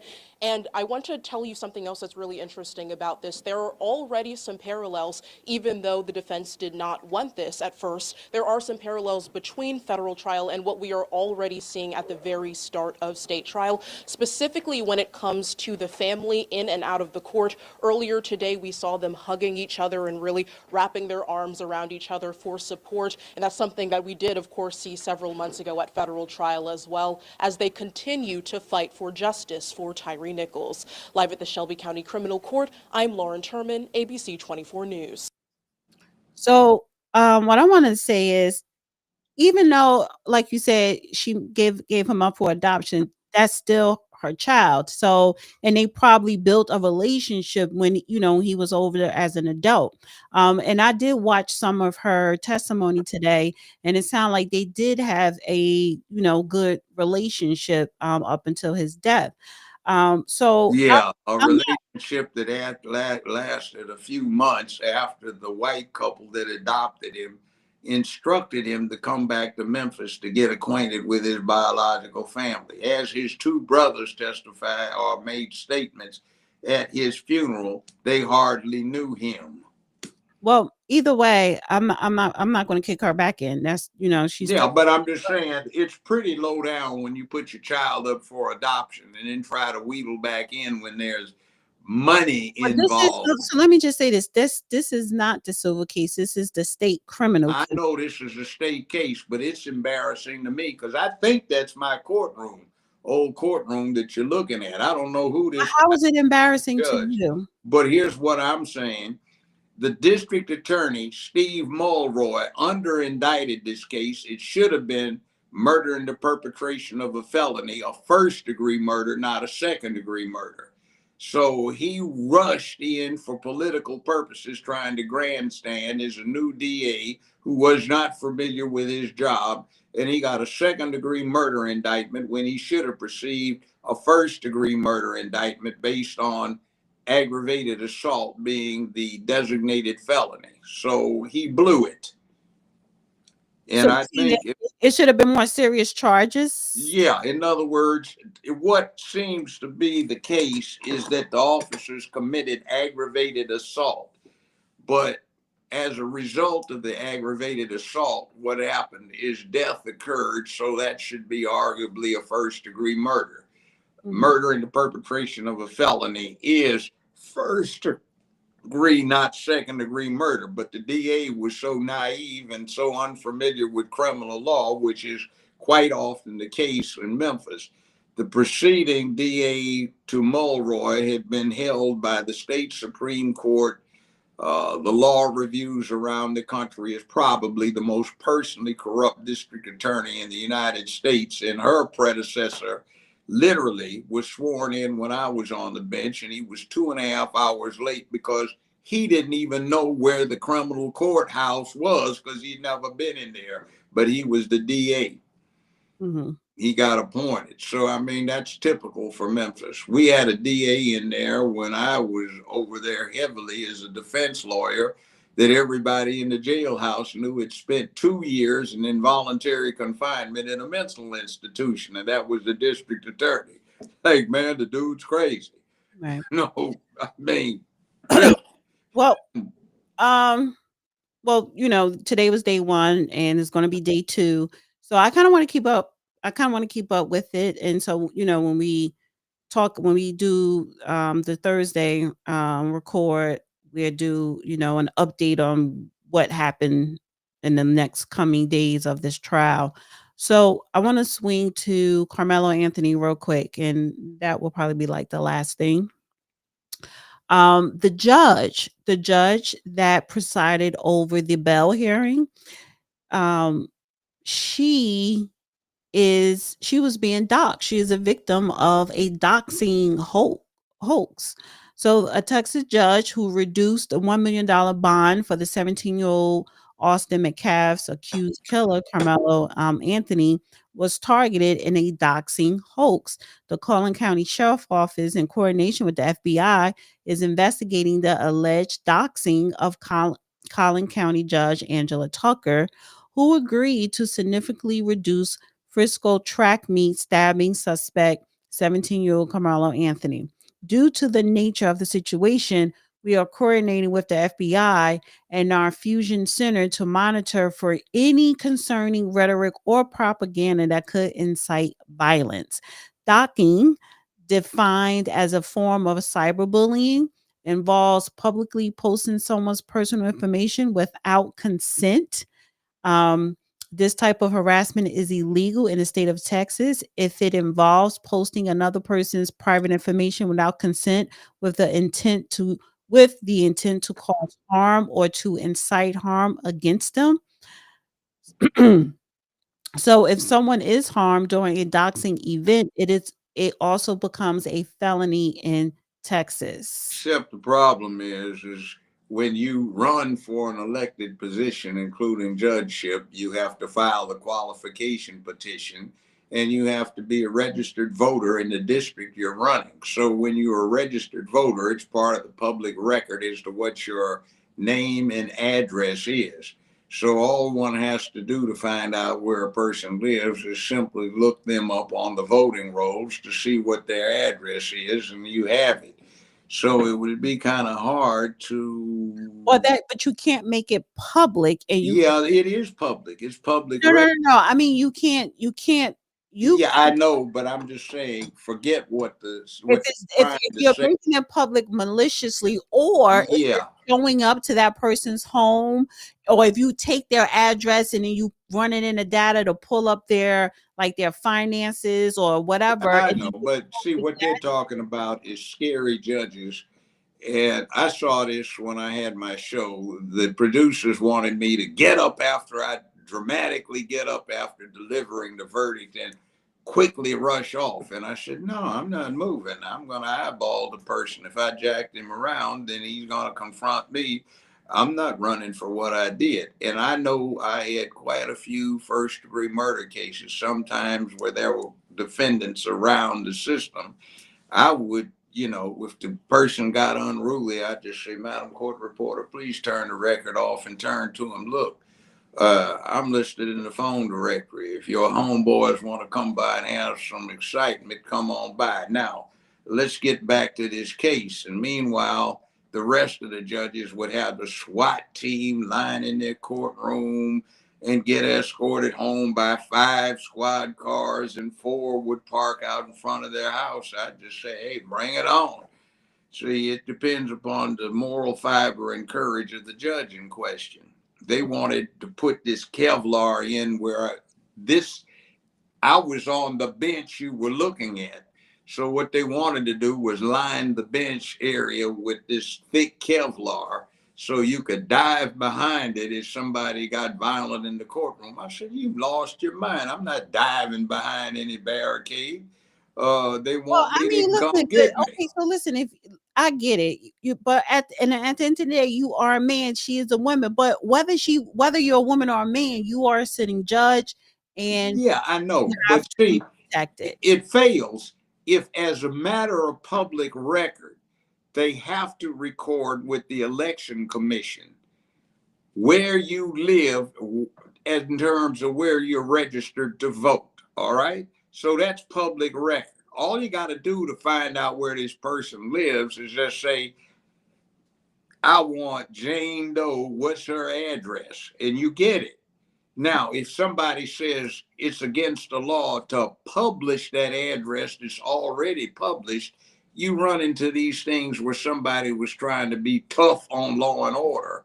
But what they wound up doing was putting one of those statutes in place that gets to somebody's Supreme Court, and the decision has to be made as to whether it's a constitutionally valid criminal code. See, that happens a lot on judicial conferences. For years, we'd say this is the new law that they introduced. And when we looked at it, it does not look like it is going to be constitutionally sustainable. Be aware of this if one of these cases comes in your courtroom.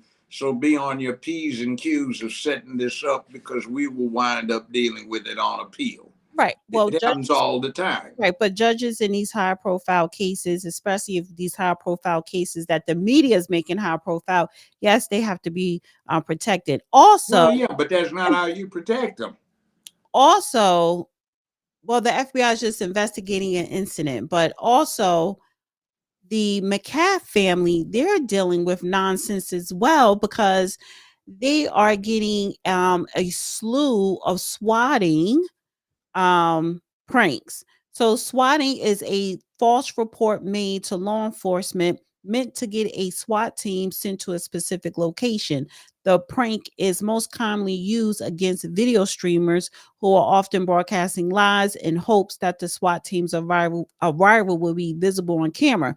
The prank can be and arguably sometimes is intended to be dangerous as the victim is not expecting a SWAT team to burst through their door and they could injure or be killed in the process. So on Monday, That's Breonna Taylor's situation. Her boyfriend wasn't expecting police. They busted in on a warrant that had already been served. And when he opened fire on them, they returned fire and killed her on the other side of the wall that they couldn't see through. See, it's dangerous.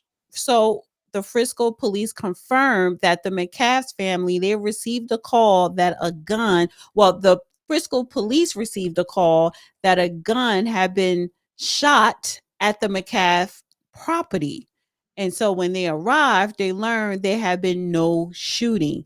And according to the police, this is the third time the McCaff family has been swatted on. So you have the judge being doxed and being threatened. You have the McCaff family, they're being swatted on. Carmelo Anthony family has been receiving threats. So that house that they were renting outside of their regular residency, they moved from that one to an undisclosed location. This is a circus. Well, you know, I've had that happen personally where police show up and like, what are you here for? Gunfire. What gunfire? And then I didn't hear any. And it might have been, I assumed, unless it was swatting, somebody, it was like July 6th or 7th, which is right after the 4th. I said it might be some kids with some fireworks, but I knew the cops. So, you know, it's, oh, this is you, Judge. Oh, yeah. Blah, blah, blah. Now, I found out something that did strike me as a little strange.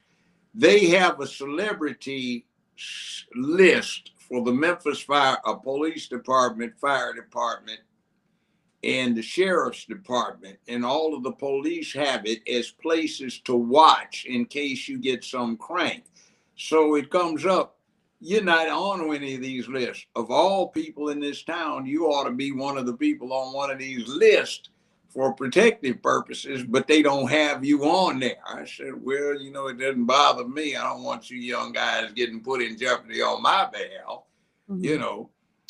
Well, but, you know, it is a concern.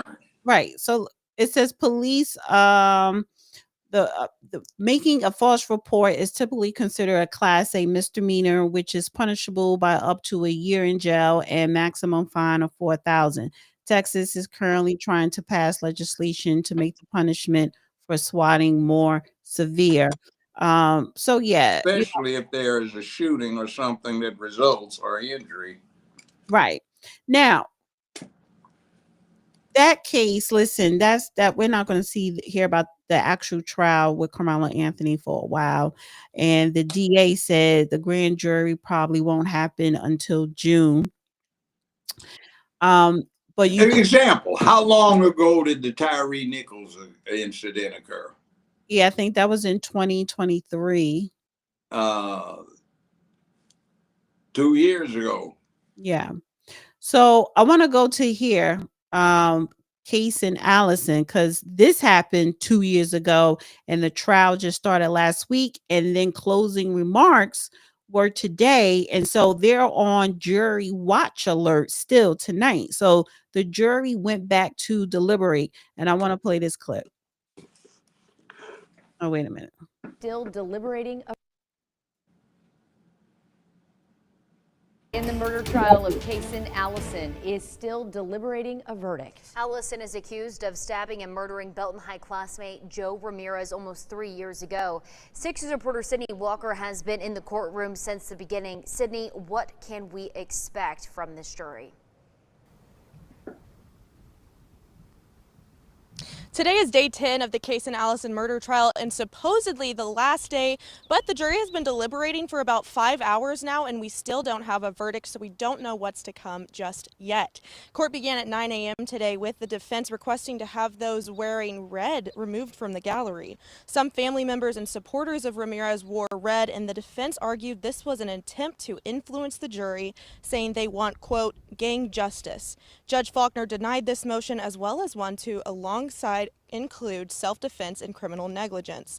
The judge then read the charge to the jury and provided instructions on general principles in each charge. They were reminded that Allison was accused of murder and had pleaded not guilty. In reaching a verdict, all 12 jurors must agree that a charge is or is not proven beyond reasonable doubt. First, the jury must consider 3 different theories of murder. If they find none to be proven, they then consider self-defense. If neither are agreed upon, manslaughter is discussed. If they don't agree on manslaughter, self-defense must be considered. Lastly, criminally negligent homicide is considered. And of course, they can also find Allison not guilty on all charges or struggle to agree, resulting in a mistrial. The state went first in closing arguments, saying they know that this was an intentional act by Allison, listing 8 different points, including Allison's prior threats and his attempts to flee following the stabbing, as reasoning why. They then said, quote, Joe Ramirez cannot speak for himself anymore, but the facts of the case do. The defense took all 75 allotted minutes for their closing arguments, recapping all 20 witnesses, resharing evidence, and discussing testimony. They focused on self-defense, the alleged flaws of Belton PD's investigation, and Ramirez's violent history. The court is in recess until a verdict is reached, but we don't have that yet. As a reminder, if found guilty, Allison has elected to be sentenced by the judge, not by the jury, and he faces anywhere from $10,000 to life in prison. We'll have more updates for you as soon as we hear that verdict. Live in Belton, Sydney Walker, 6 News.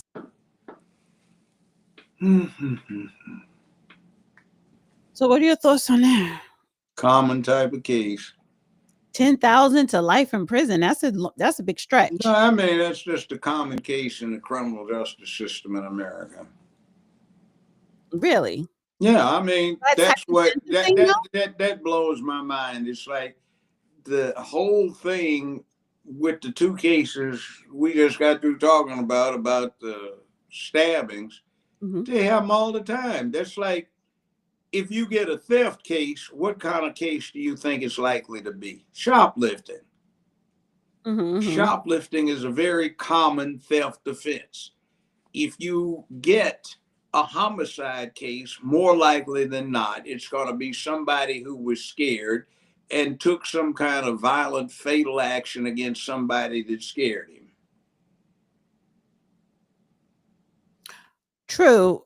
But I'm just like $10,000 to life in prison. That's a big. In other words, it can range from aggravated assault all the way up to. But but this is like See, what you do is you start off. In Tennessee, it would be murder in the first degree, murder second degree, voluntary manslaughter. It would be criminally negligent homicide, reckless homicide, and you go down this list. And for most of the circumstances that would be attended on the typical case, you charge the whole list. I've had juries acquit first-degree murder, acquit second-degree murder, and deadlock on manslaughter. So when the case goes back to trial, all the person's looking at is manslaughter, which in Tennessee is 3 to 15 years in the state penitentiary. And if they are a first offender in the initial range, they call that range 1 standard offender, he's looking at 3 to 6 years in the penitentiary. And if he is convicted of that 3 to 6 and he's a first offender, it is presumptive that he get probation absent some special showing.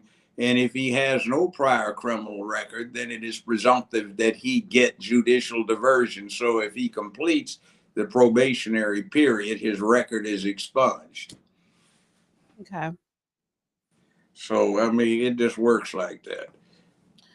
Thank you to Mel, Dana. You and the judge are on fire tonight. Thank you. It's kind of a slow night. Like I said, I didn't take time to really flesh out a title. Thank you for doing this show tonight. Thank you, James. Crypto and precious metals. Thank you so much. And Walter, thank you, thank you, thank you. Why do I keep thinking that is something else that I'm missing to mention? I don't know. We covered everything with the judges, including the two of them, but I expect more arrest of this kind of thing resulting from secret indictments now that Bondi is in the saddle. And some of our elected officials are going to be in trouble in posting bonds or ROR'd because of pending criminal charges. I've just found it extraordinary that people have been so overtly violative of various and sundry federal criminal laws, and nothing has been done, and the public doesn't even realize that you talk every time somebody says, I'm setting up a sanctuary city, or I'm going to thwart ICE, or I'm going to do this. They're talking about committing felonies, for goodness sakes. And what they claim they're going to do, or what they boast of having done, if somebody just proved what they claim they did or what they intend to do, that's a felony. Mm-hmm. So the American public has gotten such a lackluster performance from its press or media that the media isn't even advising them, and they remain in a state of abject ignorance as to what the law is. It's like if somebody says, I'm going to keep ICE from getting them because I think they should be here, and somebody actually does that, that's a felony. You know, that's 5 years, almost day for day in a federal penitentiary. That's 60 months, and you wind up doing 56 to 58 of those months in federal detention. I want to say thank you to Shannon for the register. They donated to my registry, my favorite things registry, and this was like last week. So thank you, Shannon. I meant to mention it last week. It was something else, and it just slipped my mind. I can't not believe it. I think you're talking too much, Judge. Oh, yeah. Okay, Fulton County. Let's do a Fannie Willis update real quick. Must we? Oh, I love what's happening down there. The mayor. Well, nothing isn't happening, right? I just Googled her name, Fannie Willis Court, red-handed hiding records, legal group in the House GOP demands details on her collaboration with Democrats on January 6th. Nothing isn't happening just yet. So isn't she supposed to sit in front of the state Senate committee? I think it may. She's been spending state money. They certainly, under our Georgia law, have a right to find out what's happened to it. Right. Now, if it looks like it's going to be incriminating, she can say, I take the Fifth Amendment. She probably should have done that when she was testifying in front of Judge McAfee after he said, ma'am, why are you on the stand? We're trying to decide whether it be needed that you give any evidence. Well, I decided I'm going to testify. She got up there and classically incriminated herself and others. And I think there are going to be some indictments returned. And I think Wade has been playing the proverbial canary and singing away to keep himself from getting in a real live mess. Well, he's already in it. But Pat is behind from the consequences. You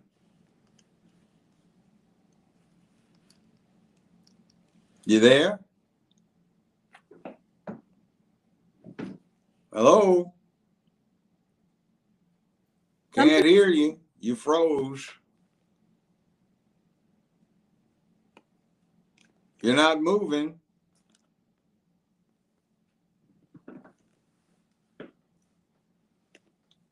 Well, ladies and gentlemen, it looks like we have another technical issue here. Please bear with us as our producer and director, Miss Dana, attempts to resolve and rectify the situation.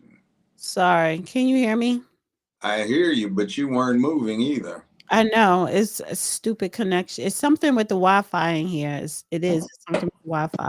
Yours? Mine, yes, I I've know. had to switch to get on today back and forth between two separate Wi-Fi systems I now have in the house, and there's a third one I didn't go to, but I was considering it and had to walk out into the yard to a place where I went 5G and then walk from the 5G once I got the connection back into where I had Wi-Fi so it would work better. Well, I know you don't want to talk about football, but with the you heard of Deion Sanders? You mean that little young girl situation? No. You never heard of the famous football player Deion Sanders back in the day? He played for the Cowboys. He had I know Jim Brown, Alex Karras. I know Johnny Unitas and such like. And then I can't talk to you about how Trump tweeted because during the draft, they thought he was going to be drafted in the first round, and he wasn't. He wasn't drafted until the 5th round. He was drafted by the Cleveland Browns. When Trump tweeted, he was like, "What is wrong with the NFL owners? Are they stupid?" Deion Sanders was a great college football player and was even greater in the NFL. He's also a very good coach, streetwise and smart. Therefore, Shador, his quarterback son, has phenomenal genes and is all set for greatness. He should be picked immediately by a team that wants to win. Good luck, Shador, and say hello to your wonderful father. And then he ended up being drafted, and it was the 5th round. Cleveland Browns, shout out to Cleveland Browns drafting him. But they were taking their time, dragging their feet, and maybe they were trying to teach his father a lesson because his father's very flashy. But at the same time, it's like, why? Because you may not like his father, you're going to pause on him being drafted in the NFL. Well, maybe what was going on is he didn't get drafted more close to the top is because none of the teams that had draft a priority in terms of having a losing record needed a quarterback. They were weak in some other positions, or they had a solid contract with their excellent quarterbacks that they couldn't afford to duplicate with somebody else. So it wasn't until the 5th round that somebody had a need for a quarterback that was low on their priority list. The Browns are interesting. The Browns started off in an off-brand league. They weren't part of the NFL. And what wound up happening is they have an interesting category in terms of black people. The Rams, when they were in Cleveland, hired the first black man to play in the NFL. That was Kenny Washington, who played at UCLA, where he was the quarterback / tailback, they called it. The next person black was Woody Strode, hired by the Rams once they got to Los Angeles.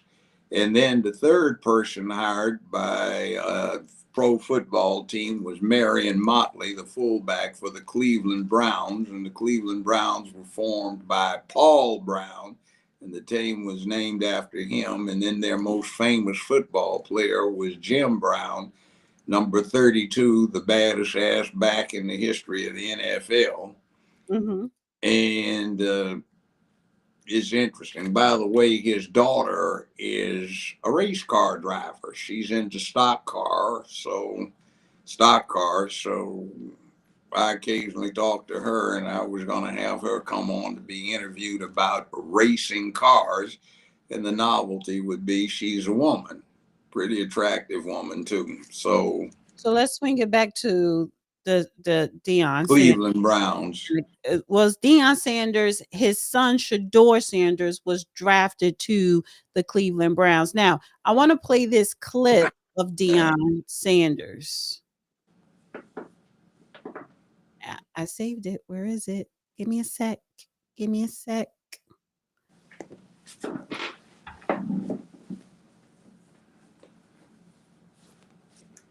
Okay, here we go.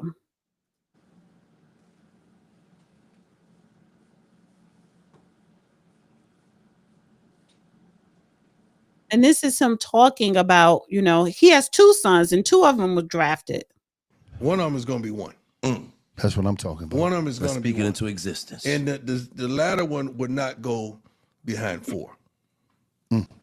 Now, all this is subjective because I know where I kind of want them to go. And let's not forget shallow, okay? But I know where I want them to go. So there's certain cities that ain't gonna happen. It's gonna Okay, be a you Peyton on Manning. point. It's gonna be I'm sorry, it's gonna be an Eli. One of the teams that I won't allow him to play for. Whoa. This is my profession. I know what's behind the curtain. We ain't got to get back there for me to understand what's not prominent for my son. I'm not doing it. Ain't And no if way he in the world. doesn't listen to you? Who? No, you must mean only second, not my son. Have you told him privately who you would like for him to play for? It's not like who I would like for him to play for. It's a couple teams that I won't allow him to play for. Whoa. Teams that. So I think they're saying that the owners and the GMs don't like the fact that Deion is very hands-on with his sons, and he coached his sons in college. He's advising them because, listen, he's been in the NFL for a very long time, and he also played in the Major League Baseball for 10 years. So he knows about the contracts. He knows how to deal with GMs and owners, and he knows which I've heard of teams him. are about what. He played baseball and football. Yeah. So I'm surprised I you think I've heard of him. Okay. Deion Sanders. He played for the Cowboys, won some Super Bowls with them, and I think the 49ers as well. But yeah, I don't have his resume in front of me, but he's the real deal. So, and then now his sons, he coached them in college. And now they're being drafted in the NFL, but it's like they were blackballed in the draft. So when they should have went round 1, round 2, at least round 3, ended up being round 5. And that's because what? Because dad is vocal. Well, that's not exactly blackballed. So Deion Sanders' career, let me just say this. He played Atlanta Falcons, San Francisco, Dallas Cowboys, Washington Redskins, and Baltimore Ravens. Blackballed if you have to go free agency on the front end, which rarely happens, but does. Oh, he also played for the New York Yankees, Atlanta Braves, Cincinnati Reds, San Francisco Giants. So listen, he knows sports. He knows how to negotiate. He knows what to expect. He knows the politics. He knows the politics of sports. So Trump vouched for him, right? And issued that he tweeted on, well, posted on Truth Social saying it's a damn shame. Like, what are you owners are doing? Come on, he's a great kid. Draft him. And then he got drafted.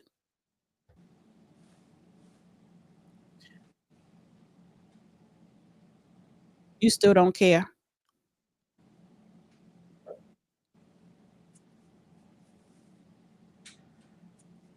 I'm asking you a question. I shook my head. No. Yes, Cleveland needs help. So it's a lot of politics in sports, but you know what? I'm aware of it, but I mean, so they're more boring when it comes to sports. You don't. They're Really more like important sports. things. You didn't really play sports, so Yes, I did. I played football in high school, Dorsey High, and at UCLA. You played football probably for 1 year in college. Well, 2. You probably was sitting on a bench.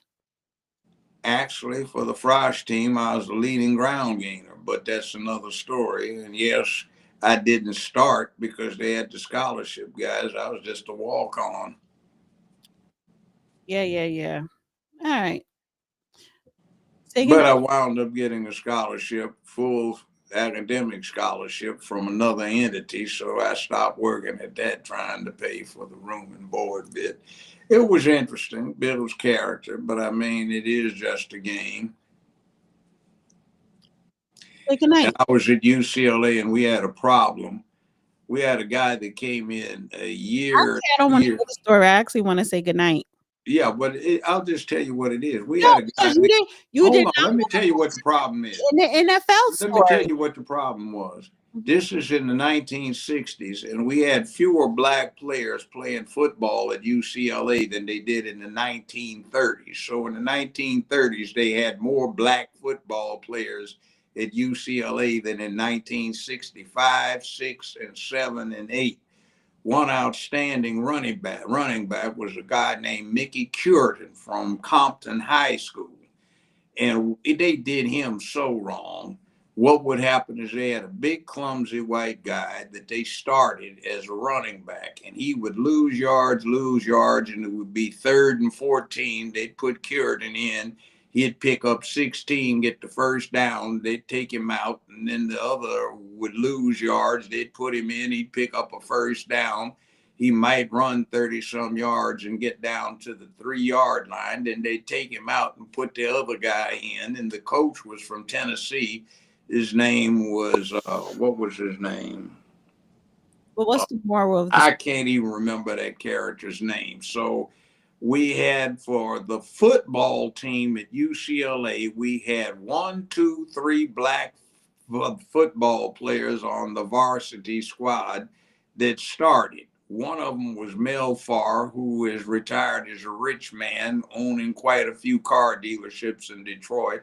And he was Rookie of the Year for the Detroit Lions. Another one was guys named Willie Smith, who wound up playing law, practicing law. And another guy, I forget his name, he was a safety. I wound up playing safety about that time myself. But I mean, it was like ridiculous. I mean, in 1936, 7, and 8, they had like 9, 10 black folk on the UCLA football squad. And here you go in the 1966, you got 3, 4. What happened? And then one year in there, UCLA in the early 2000s, they had 90-some thousand full-time students. You know how many black freshmen they admitted this one particular year? I think it was 2004. One black freshman for all of UCLA. That's all they admitted. Do you like fishing? Yes or no? No. Okay. Boring. But I tell you what I do like, spear fishing. When you're underwater with a spear gun and you have on tanks and you're going after the fish and they get to be real big, and there's some other stuff down there that's eyeing you. Okay, thank you. I need to move on. I want to ask you this question. Baseball. Why is it that, because when you were just talking about, a certain amount of black players on UCLA at a certain time and then decline, I see a decline in Black American baseball players in the major leagues and on a college level and in the little leagues. Whereas at a point in time, you saw a lot of Black Americans in that sport. So it seemed like There's no place to play it. Why do we have so many baseball players, Black American baseball players at one point, and now it's a complete decline? You had so many places to play it. You had vacant lots. You could play stick ball out there on the streets. You can't do that now. But you can have basketball courts. That's why you have so many black folk playing basketball.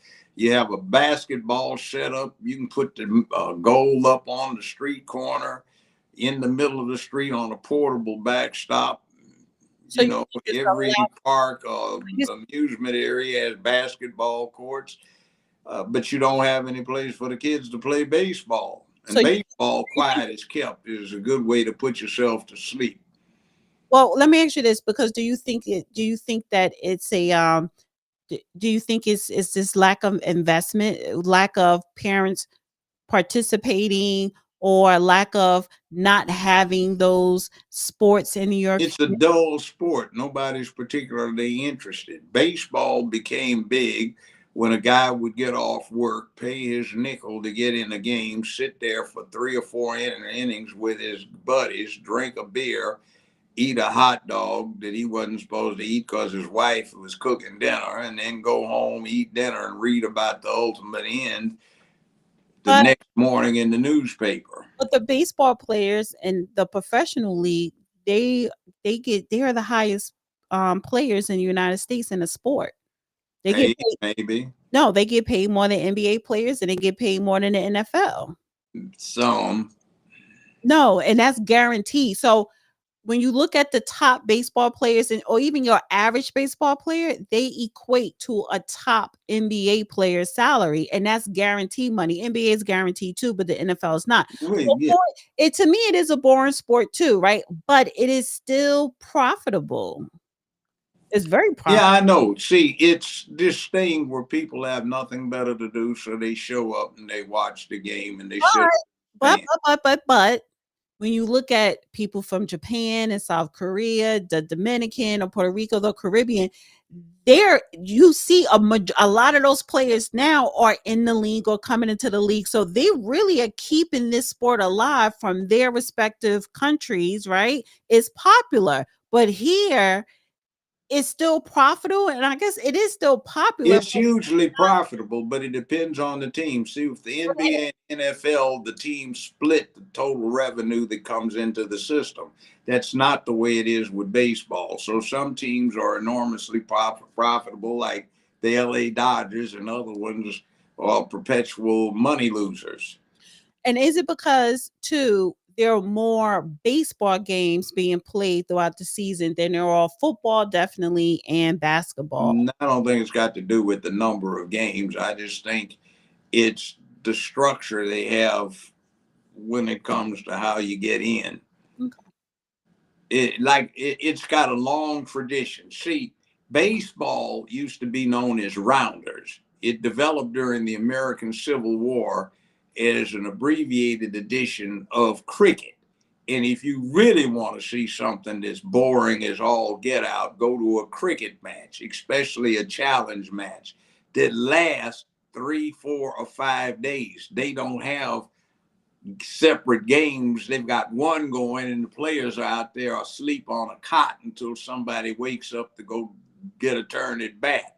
And then it's crazy. Somebody is at bat and they get a hit, they can decline to run the bases. And it's like, what did they just do? You know, this guy hit the ball. How come? Well, he's electing not to run. So with cricket, when they pitch, the ball has to bounce one time before it gets to the batter. Yeah. And then the batter can elect to run or not run. Yeah, that's okay. All right. I mean, it is just so incredibly boring, and the game can last for hours, and the fans out there are just rabid about it. Say good night. Good night. Thank you, everybody, for tuning in. Oh, I have that right here. And sorry for those from the islands who like cricket, but you know, it's one last point. One game that the British Commonwealth has, I do like, is rugby. Can you imagine football where it's nonstop, there are no downs, and you keep going? And if somebody is knocked down, the play is still going if they can pitch out to somebody else. And the only time they stop it is for a penalty. So there are no downs. They just keep going. It's full contact tackle football. The ball is bigger, and they don't wear helmets and pads. So, I mean, they're real live out there hitting hard. That is a very exciting sport. all right. Rugby. That's where American football came from. All right, everybody. Thank you for tuning in. And everybody sending a donation. Thank you guys so much. Everybody on X. Thank you, thank you, thank you. Please share, like, and subscribe. And we'll see you guys in the next video. Bye.